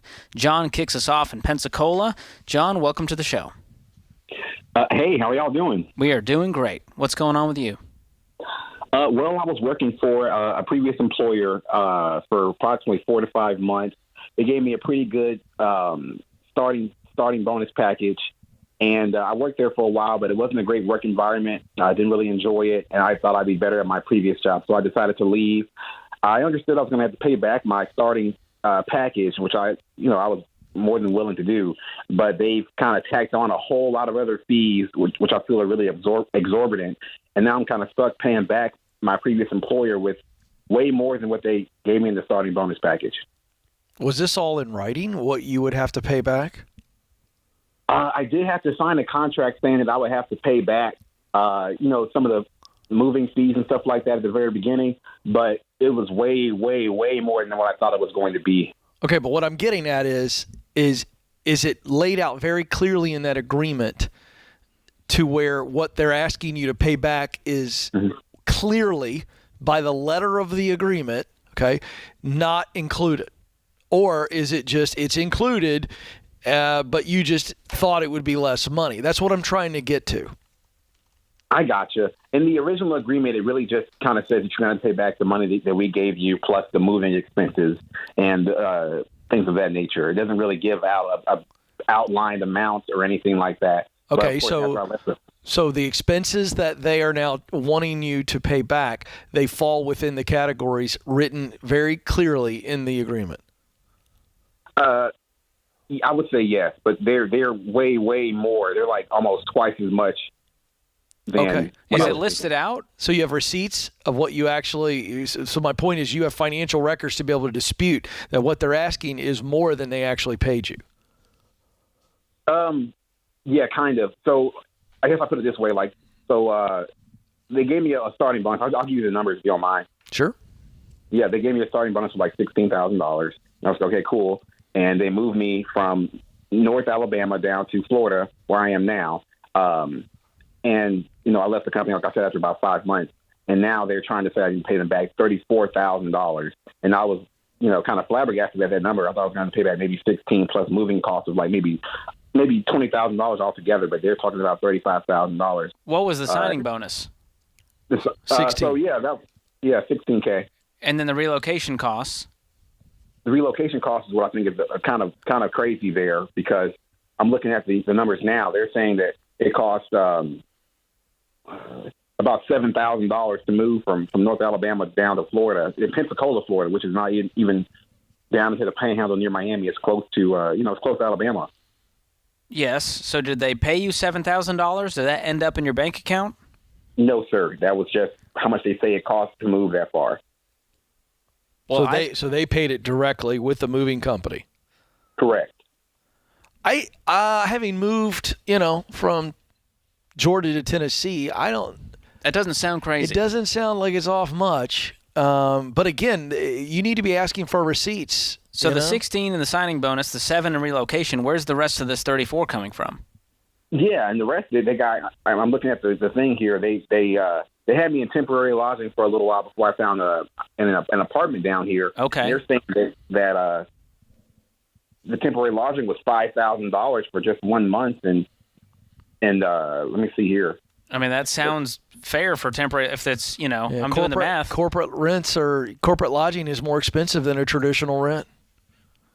Yeah, but that's $166 a night. Okay. I just stayed in the basic hotel, so I was just. Yeah, I mean, you got to ask them. You got to ask them to show you all the receipts of this stuff if they will. I mean, if you're going to dispute it, you got to have some facts. I gotcha. And what was the agreement? Was if you stayed a certain amount of time, you don't have to pay it back? Exactly, and it was like I want to say 2 years or one. I can't remember if it's 1 or 2 years, but it's 1 over 2 years. Yeah, it sounds like you didn't do your due diligence and homework and reading all the fine print and figuring it out. And they're covering all these expenses, and it's not up to you to do the research and make sure that it's affordable. You were just kind of like, all right, they're covering the costs. But at the same time, you sign an agreement saying if you leave under those 2 years, you owe us all the money back. Yeah. And so it stinks. I would file it under stupid tax. And it may be one of those money mistakes where you go, man, that sucked. I have to pay that back. I mean, you can try to fight it and do civil lawsuit. I just don't think you have much ground to stand on if they've got all their receipts, which I assume they do. I gotcha. I actually did hire a lawyer to see if they can kind of dispute this for like $1,000 retainer, and he's kind of helped me out here. But I don't know if I can get the amount much lower. Yeah, you might be able to settle with them and pay a smaller amount. That's probably best case scenario. Yeah, because I'm willing to pay the 16 and something else, of course, on top of that. But I just didn't want to pay the full 34. To be honest with you. Well, I agree with George. I would propose a settlement. But based on the numbers that you've given us so far, it doesn't sound like you're getting gouged. Sounds like they're listing out every single expense, and they probably have receipts because they're a legitimate company. And so at that point, there's not much to fight. Yeah, you guys are. Yeah, Right. I mean, it sucks. I'm not trying to belittle that. This really is not a fun situation. And I'm rooting for John, but at this point, it's one of those, dang it, should have read that fine print, should have asked more questions, should have asked them where they're lodging me, because I don't know if this is going to work out over the next 2 years. But it sounds like to me they gave you a detailed printout, or they gave you a detailed layout of the 34,000. It all equals up to 34,000, correct? That's correct. I'm looking at it now. Yep. Man. I mean, that's what I'd be asking for, and you got it. So, unless you can somehow prove that they're price gouging. It kind of feels like a medical bill where, like, you don't know what the procedure is costing and what insurance is, and then all of a sudden you're like, oh, my gosh. Yeah. I have a $34,000 medical bill. Yeah, that's about what it feels like, too. And that's kind of what I'm looking at, too, because I've personally moved across the country before, and it cost me $2,500 with all my stuff to move. Well, that's John doing it John's way with John's research and John choosing the company. This is a company who is flush with cash going, That's we're just probably also some movers that are wearing weight belts instead of proper back support. Yeah. Oh, yeah. Oh, you man. know, like they rented a truck that's not even, I mean, $2,500 to move across country. That might have been 30 years ago. Oh, yeah. Boy, oh, boy, it's Man. expensive to move these days. John, that stinks. And for those listening who are entering into a situation like that, do your due diligence and think about, what if this doesn't go to plan? Maybe I should have this money set aside until those 2 years are over in case this thing goes south. And that just puts you in a better financial spot than where we find our friend John. By the way, that's why you should also be using Pods Moving and Storage. Great call. Our You friends know? at Pods. They're not gonna cost you an arm and a leg. They're not going to do you dirty. They're gonna take. That's a saying, Ken. Is it? I got to teach Ken some lingo. I haven't heard that one. I'm sorry. Hey, more of that lingo coming up right here on The Ramsey Show.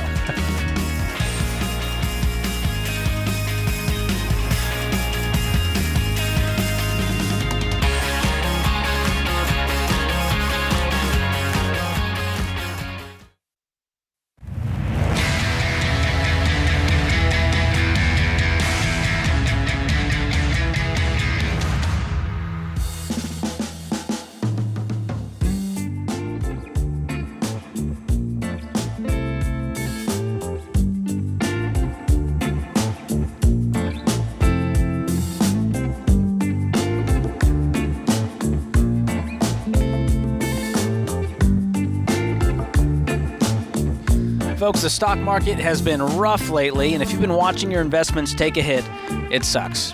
I get it. But if you're freaking out, don't. Market dips don't mean you have to retire broke. You've got to keep a long-term perspective, and remember that investing is a marathon, not a sprint.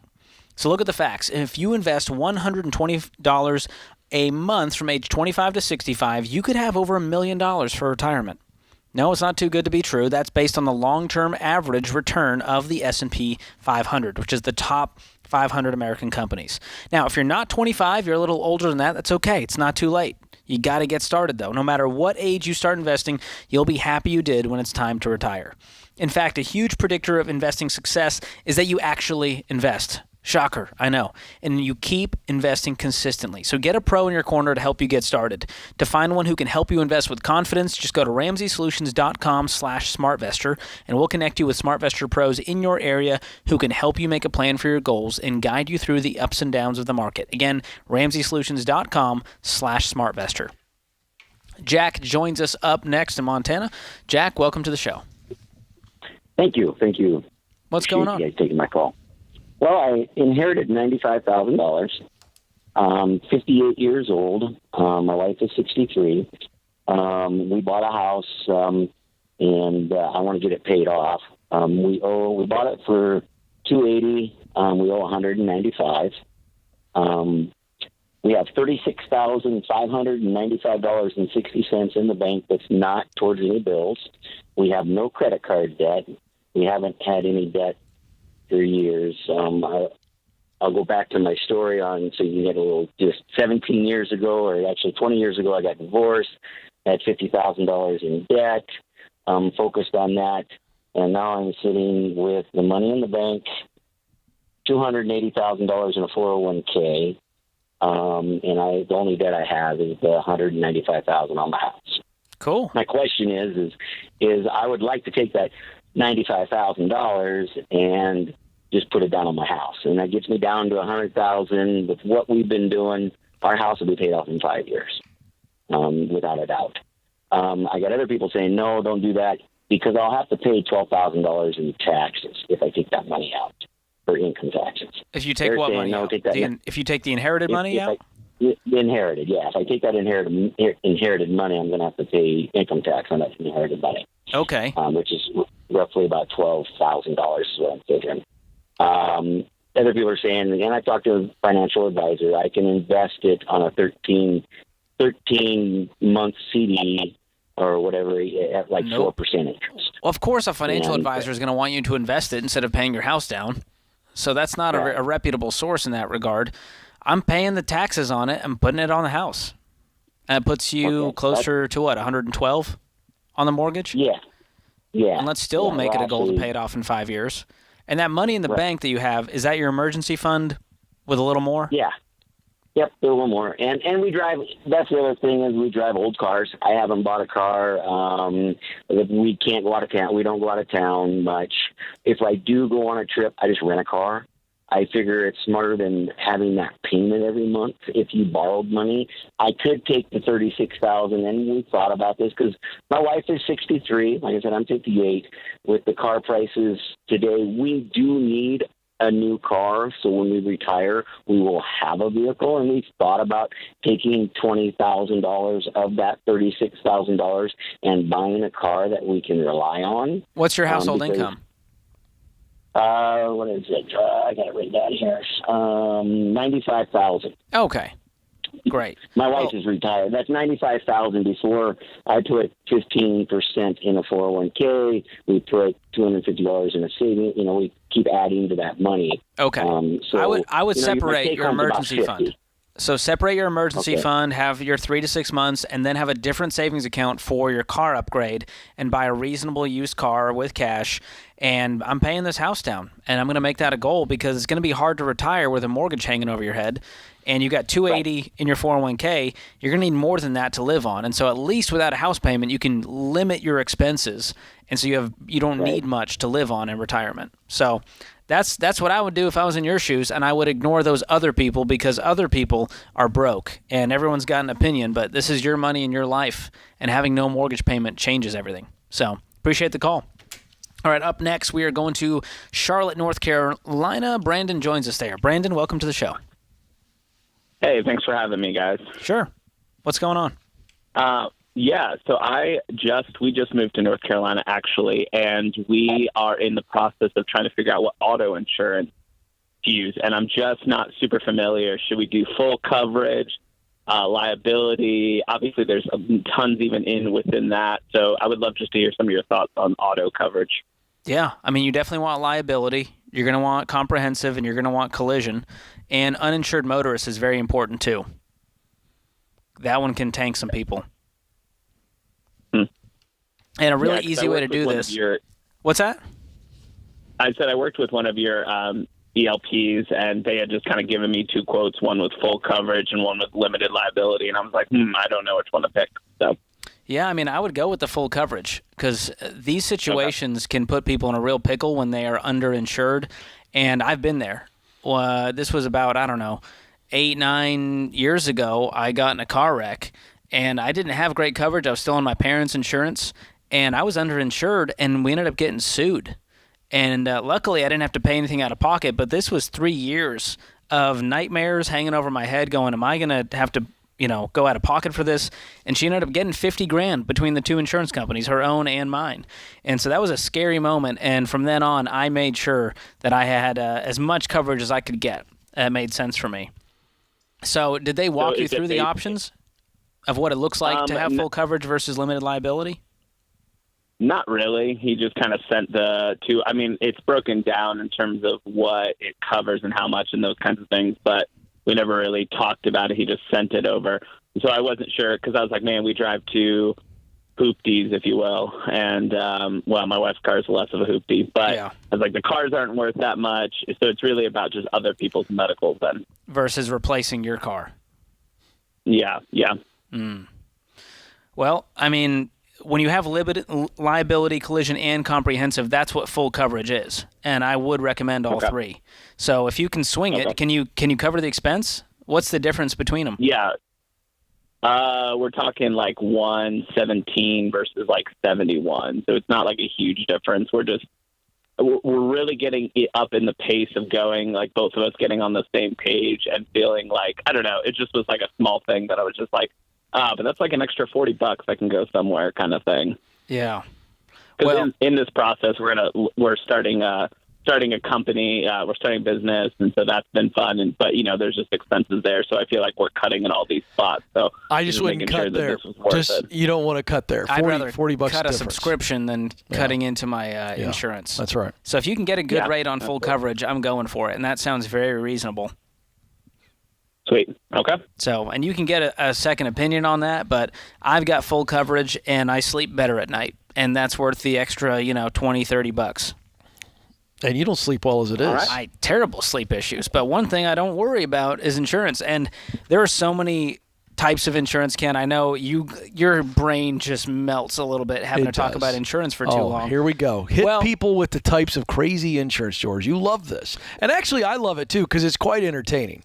It's like it could have been a top 10 list on Letterman. Yeah, we covered this. What do we got? I did a TikTok on this, Ken. There was something about aliens. There was alien abduction insurance. Alien abduction insurance. My personal favorite. My favorite is the pet rapture insurance, where atheists will take care of your pets if you die and you're a Christian, and you get raptured.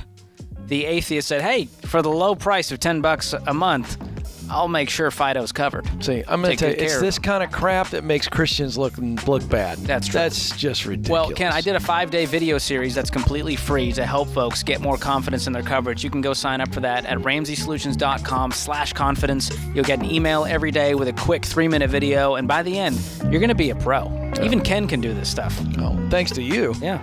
I'm here for you, Ken. And don't buy alien abduction insurance. No, we don't. I recommend If that goes down, we got bigger problems. All right. More of your calls coming up on The Ramsey Show.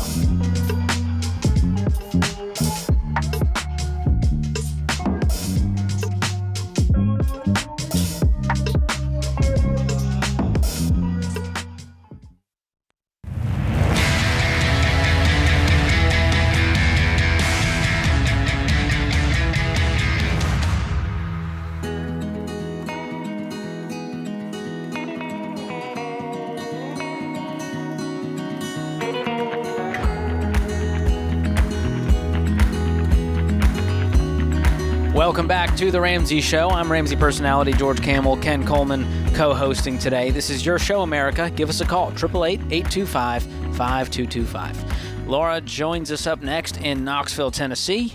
Laura, welcome to the show. Hi, guys. Thanks for talking to me. Absolutely. How can we help today? So my husband passed away in December of last year. Sorry. I took a little bit of time off from work. Thank you. I took a little time off from work after that, and I returned to work, but at reduced hours. So where I had been working a regular 40-hour week, I'm now working a 32-hour week. So, of course, my annual salary is adjusted for that. And I'm just curious if that's something that I can afford to do long term. Planning for the future now is quite a bit different than it was this time last year. So I'm a little stumped on how to proceed from here. Sure. Well, we can walk through some of these numbers and give you some peace about that. But I just want to say I'm so sorry. Okay. Yes. For your loss. How old was he?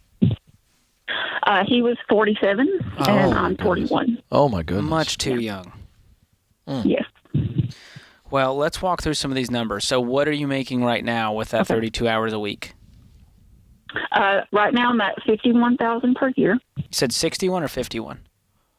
51. Okay. And is that enough to cover your bills? Oh, yeah, definitely. Okay. So you have some margin still. I'm pretty frugal. So That's good. Do you have any debt? I have a car loan that I owe about $8,500 on. That's going to be paid off this month. Oh, Great. good. Okay, and that's it for debt. And that's it. Nothing else. How much do you have in the bank? Liquid cash. I've got about $45,000 in retirement 403b. I've got $35,000 in a mutual fund. I've got about $40,000 in a savings account, and I'm working on selling about somewhere between $75,000 and $100,000 worth of assets, gold, and some things like that. Yeah, and is that mutual fund? Is that just in a taxable brokerage account? It's non-retirement? Correct. Not a retirement account. What would you think about cashing that out? I don't know. I only recently opened it. So I don't know how it's performing or anything just yet. I think I've had it open for maybe 3 months. Okay. And then, George, let me just ask a quick question here. The margin on your 32 hours, when you get paid, how much margin do you have? I know you're frugal. How much do you have left over after all the bills? Well, I automatically will put half of my paycheck in the savings account, and half of it covers everything that I need to pay plus some. I usually add a little extra. Okay, at the end of the week. That's what I thought. And the reason that I asked that is really to address your initial question, which is, how long can you afford to keep working 32 hours a week, if I understood you correctly? Yeah. And the answer is you can afford to do it now. You're comfortable. My goodness. Mm-hmm. I mean, you got $40,000 in savings. I know what George is going to tell you about paying off that car today. Yeah. Well, that's sort of the plan. I've been selling things, that savings account jumped up really, really quickly. I think you can afford to work 32 hours a week as long as you choose to. Okay. You're not silly. You're in great financial position, wouldn't you say, George? Oh, yeah. You said you're 41? Yes. Okay, so we've got an investment calculator over at RamseySolutions.com. I want you to play with that and then get in touch with a SmartVestor Pro to help you create a retirement goal. Because crunching the numbers here, you're 41. At 61, you said you have $45,000 in retirement. Mm-hmm. And let's say we were able to add, you think you could add $800 a month to that? Oh, easily, yeah. Okay, so at a 9% return over that 20 years, it'll become $800,000. Now, my goal for you would be to have over $1 million. So that you can retire fairly comfortably without a house payment. Do you have a mortgage right now? No, house is paid for. Wow. What's that worth? That's awesome. In this market, it's probably worth about $275,000. Okay. Yeah, you're in great shape. So if you've got no payments in the world after you pay off this car today, which I'm so excited for you to do as soon as you get off the phone, Laura, right? Yes, okay. I won't wait another day. I'll go ahead. You know what we should do? We should do it sometime. We phone in right now. We do another line. We call the lender right now, and you pay it over the phone, and we celebrate. But we couldn't do that because we wouldn't want to reveal her bank account info. But that would be fun. That's true. It would be fun to pay it off on the air. So James, we got to figure out how to do that sometime. Yeah, he's on it. He's working on it. So Laura, if you did, let's say $900 a month, and you work till 63, you would have over $1 million. And that's with a 9% return, which is reasonable. And so I have a lot of faith that you can retire with a lot of dignity, especially because you don't have a house payment. Without question. And your income's only going to go up over 20 years, right? Yeah. Even if you remain at 32 hours. And so you're in great shape, and you've got 35 in the mutual fund. You're going to sell off these assets. You can invest that money once you sell those assets as well, since you already have a paid-for house. Your next goal is just to continue to build wealth, be generous, and also spend some money and enjoy your life. I know you're frugal, which tells me you probably don't have a lot of, quote, fun. No, I do. What do you do for fun that costs money? That costs money? I have a travel buddy that she and I take long weekend trips, and we go to concerts, and we do things like that. That's nice. When's the last time you did that? A couple of months ago. Okay, awesome. Look at George trying to spend your money, Laura. I'm trying to have some fun. I got your back over here. I'm not going to let him get crazy with your money. Well, I'm excited for the future, Laura. I know the past has been dark for you, but I'm hoping for brighter things ahead and a great retirement. So Good thank you so much for the call. Proud of her. Yeah. I mean, now I want to pause here and just point out that Laura having financial peace to the level that she does certainly helps when you lose a spouse. Oh yeah. That is so devastating. It's hard enough on its own, but then to add on to that financial stress of how am I going to pay the bills? Yeah, she's going to be fine, and I love that she's traveling and getting back out there and doing life, and wow, tough stuff. Yeah. 45. It's heavy. Too soon. All right, we're going to take a quick one from Amanda here. Amanda, get straight to your question. How can we help today? Yeah, so my husband and I are coming into about $20,000 here in the next few days. And we're just wondering how to best apply it to our baby steps. We're on baby step 2, but we've had some recent vehicle trouble, and so we're not sure exactly what we need to do. Are the vehicles in the shop? Well, they're not in the shop. So we have the vehicle situation actually under control right now, but there's one that still needs a little bit of work. But they're both very much hoopties. One's a 2008 Dodge Caravan. The other one's a 2001 Lexus RX 300. Okay. And how much debt do you have? We have about $32,000 left. What kind of debt is it? It is some student loans, the rest of our timeshare that I don't want to talk about it, Oof. and a little bit on a credit card. Okay. I would continue doing the debt snowball. How much do you guys have in the bank in cash? We have our $1,000 emergency fund, and I just got paid today, so we have a little bit more than that, I suppose, but that's for the monthly bills and stuff. Okay. Well, you can create a sinking fund in your budget for these car repairs, but I would not go out and buy a, $10,000 car tomorrow because you're worried about what could happen with these cars. So I would create a sinking fund where you say, all right, we're going to put $100 away every month into a savings account to cover this car repair because a year from now we're probably going to have a $1,000 repair on our hands. Right. And if you do have a repair, pause the debt snowball, cash flow it, work side jobs, whatever you got to do to cash flow it, and then get back on the wagon and continue that debt snowball. But pay them off smallest to largest with that $20,000, and don't let it derail you with these car troubles. All right. Well, thank you. Absolutely. Thanks so much for the call. More of your calls coming up. Give us one. 888-825-5225. I'm George Kamel. He's Ken Coleman. This is The Ramsey Show.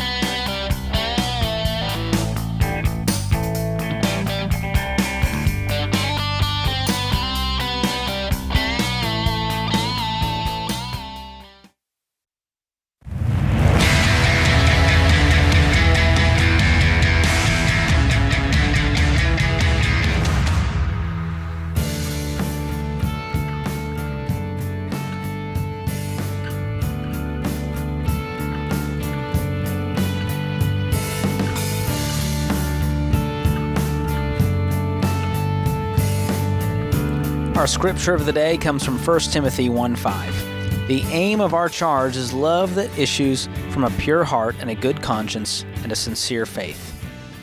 Abraham Lincoln said, "Perhaps a man's character is like a tree, and his reputation like its shadow. The shadow is what we think of it. The tree is the real thing." I'm George Kamel, joined by Ken Coleman this hour. Open phones at 888-825-5225. Jane joins us up next in Houston, Texas. Jane, welcome to the show. Hey, guys. Thanks so much for having me. I appreciate it. Absolutely. How can Ken and I help? So a couple months ago, my husband's car was stolen from out front of our house in central Houston. Wow. It's a real bummer because car prices have gone up significantly since we bought the car. Luckily, he was really diligent in finding comps, and so insurance paid us properly, in my opinion. Good. Given that, we had a $10,000 note on the car at the time it was stolen, and so now we've taken away $26,000 from insurance. The loan's paid off, and we have $26,000 sitting in the bank. We can't buy the same car with that $26,000. I don't really want to take on more debt. Currently, we're a one-car family, and it's kind of weighing on us. We both work really long hours, but different schedules, kind of. I mean, really the same schedule, but we both just, depending on our days at work, have different hours, basically. I might have to work till 8 o'clock at night. He will get done at 6:30 or vice versa, just depending on the day. So it's been a lot of Ubering. Basically, my question is, do we just buy a junker Hold on, we Jane. wait The difference until- from a junker to a $30,000 car is very large. There's a spectrum there. Yeah. Why not buy a $20,000 car? Is that a junker to you?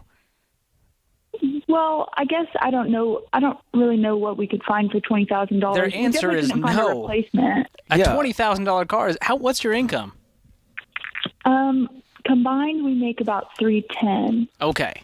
And so for y'all, a $20,000 car is a junker because you make that much money. I am on. Well, and I feel bad because I have a really nice car, so I would feel bad. Where is your money going, Jane, that you can't afford to cash flow a $30,000 car? Well, we can afford a $30,000 car, but we can't afford. I guess we couldn't afford to replace his car with the Tahoe that he had before. Yeah, but we're not doing that. We're not doing that. What George is saying is, I mean, okay, first of all, you got to go to a basic car website, Facebook Marketplace, and just look in your area in a budget range of 20. Just throw 20 in or 15,000. I mean, depending on what your financial goals are. But do you guys have a lot of debt, Jane? We do. We have student loans. Yeah. Okay. How much? About $97,000. Yeah, but look at a $10,000 car. A 15 if you're trying to cut back and use some of that cash to go to the student loans. But you got to have a car. I guess that's what I was asking is, should we buy a $10,000 car and put the rest of it towards the student loans? Yes. Or should we I love that plan. Yes. save up? That car is not your forever car. That might be a one-year car, and you sell it and you upgrade once you're completely debt-free with an emergency fund, and you can easily cash flow a $35,000 car making $310 once you have no debt, right? Yeah. Or we could save up for one at least. Why don't you go on go online and just search cars between 7 and 10,000 and just see what's out there. You don't even know. Trust me, I know. The reason I know is I got a kid who needs a car. All right, a teenager, and so I've been looking. I'm looking all the time. You'll be surprised what you can get that's highly functional. George, you pulled up a sedan style? Yeah. I'm pulling up just Tahoes and seeing in my area what I can get for $20,000, for example. But we're not doing 20, George. We've already got her down to 10. Well, even down to 15, you can get a 2013 Tahoe. So I think the problem is expectations versus reality. You just don't know, and that's not being negative. You just haven't looked. You got to look. But you guys had a brand new Tahoe pretty much. What was the year on it? It was a 2016. Okay, so 2016 going down to a 2013 feels like a downgrade, and that's hard emotionally for you guys to process. Yeah, but she's looking at a sedan, I'm telling you. My thing, Jane, is I think you guys need to take control of your income and go, where's this $310,000 going? Because if we can clean up this debt. We've been cash flowing a different project recently, and so that's kind of where some of it's been going. Okay. And we're able to shift back now to our debts. But we're just trying to figure out, what do we do with this pile of cash? Do we buy a car? Or do we stay a one-car family? I think you need the two cars. You need a car. You spent the first 2 minutes in distress over the one car. It's not worth it. You guys make $310,000. Okay. Get a reasonable car for now. Pay off the debt. Get the emergency fund. And then we can upgrade the car. Yeah.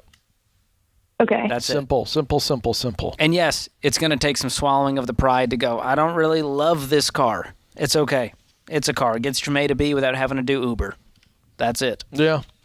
So, but that stinks about the stolen vehicle. That's a tough situation. That really for sure. is tough. Oof. Glad insurance took care of them. All right. You're the insurance guru. I love insurance. And Lynn's up next in Cincinnati. Lynn, how are you? Hi, I'm good. Thank you. What's going on with you? So my question is, I have about $10,000 in a life insurance policy. My husband passed away in 2020, and sorry. I have a Parent Plus loan. Oh, thank you. I have a Parent Plus loan that I owe $12,000 on. And so my question is, and I need a vehicle, but I've decided to wait. I put a little bit of money, like $1,500 of that 10, into just getting the car up to par and hoping to get me through 2 or 3 years. Should I put the rest of that money down on the Parent Plus loan? I do have about $1,000 a month set aside in my budget to put towards the Parent Plus loan. I just started this whole budget thing with you guys, so it's awesome. Yes. Welcome to the weirdos who budget. Right. Yes, I'm excited. Okay, so you're doing the right things. Do you have any other debt other than the Parent Plus loan? My mortgage, which is, $80,000. I had to sell my home that we were living in, and I, bought a new home that's something I could afford myself. Okay. So, yeah. So $1,500 is I going got on that house, I put. Yes. That's great. Well, we're going to worry about that later on in what we call baby step 6. Yes. And so right now, baby step 2, we're paying off the debt, which is the Parent Plus loan. You said you're going to put $1,500 into the repairs to get the car functional for the next few years. Yes. And then $8,500 towards the Parent Plus loan, which gets it down to $3,500. Yes. And then putting $1,000 a month, is that on top of the minimum payment? That includes the minimum payment. Okay. So in the next 4 months, you're completely debt-free if you follow this plan. And then you can start building your emergency fund, which is 3 to 6 months of expenses. Do you know what that would add up to?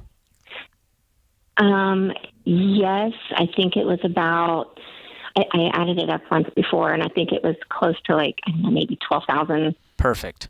And so that's our next goal. And that $1,000 you were spending on the Parent Plus loan can now go towards the emergency fund. And so I would love for you to have that emergency fund within 6 months. What's your income? Yeah, that would be great. So I bring home about $1,360 every 2 weeks. Okay. Great.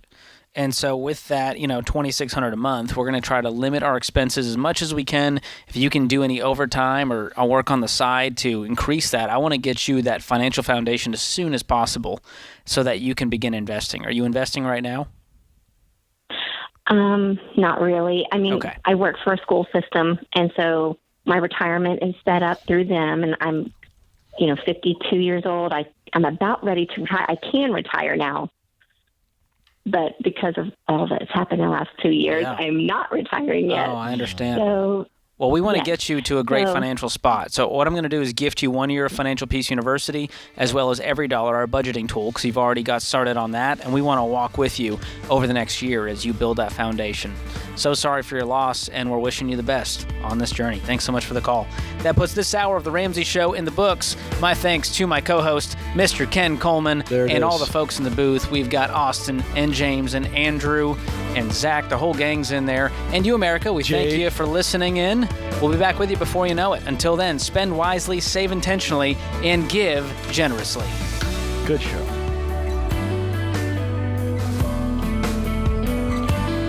Do you love a good Dave Rant? Want to see the latest Ramsey Show videos going viral?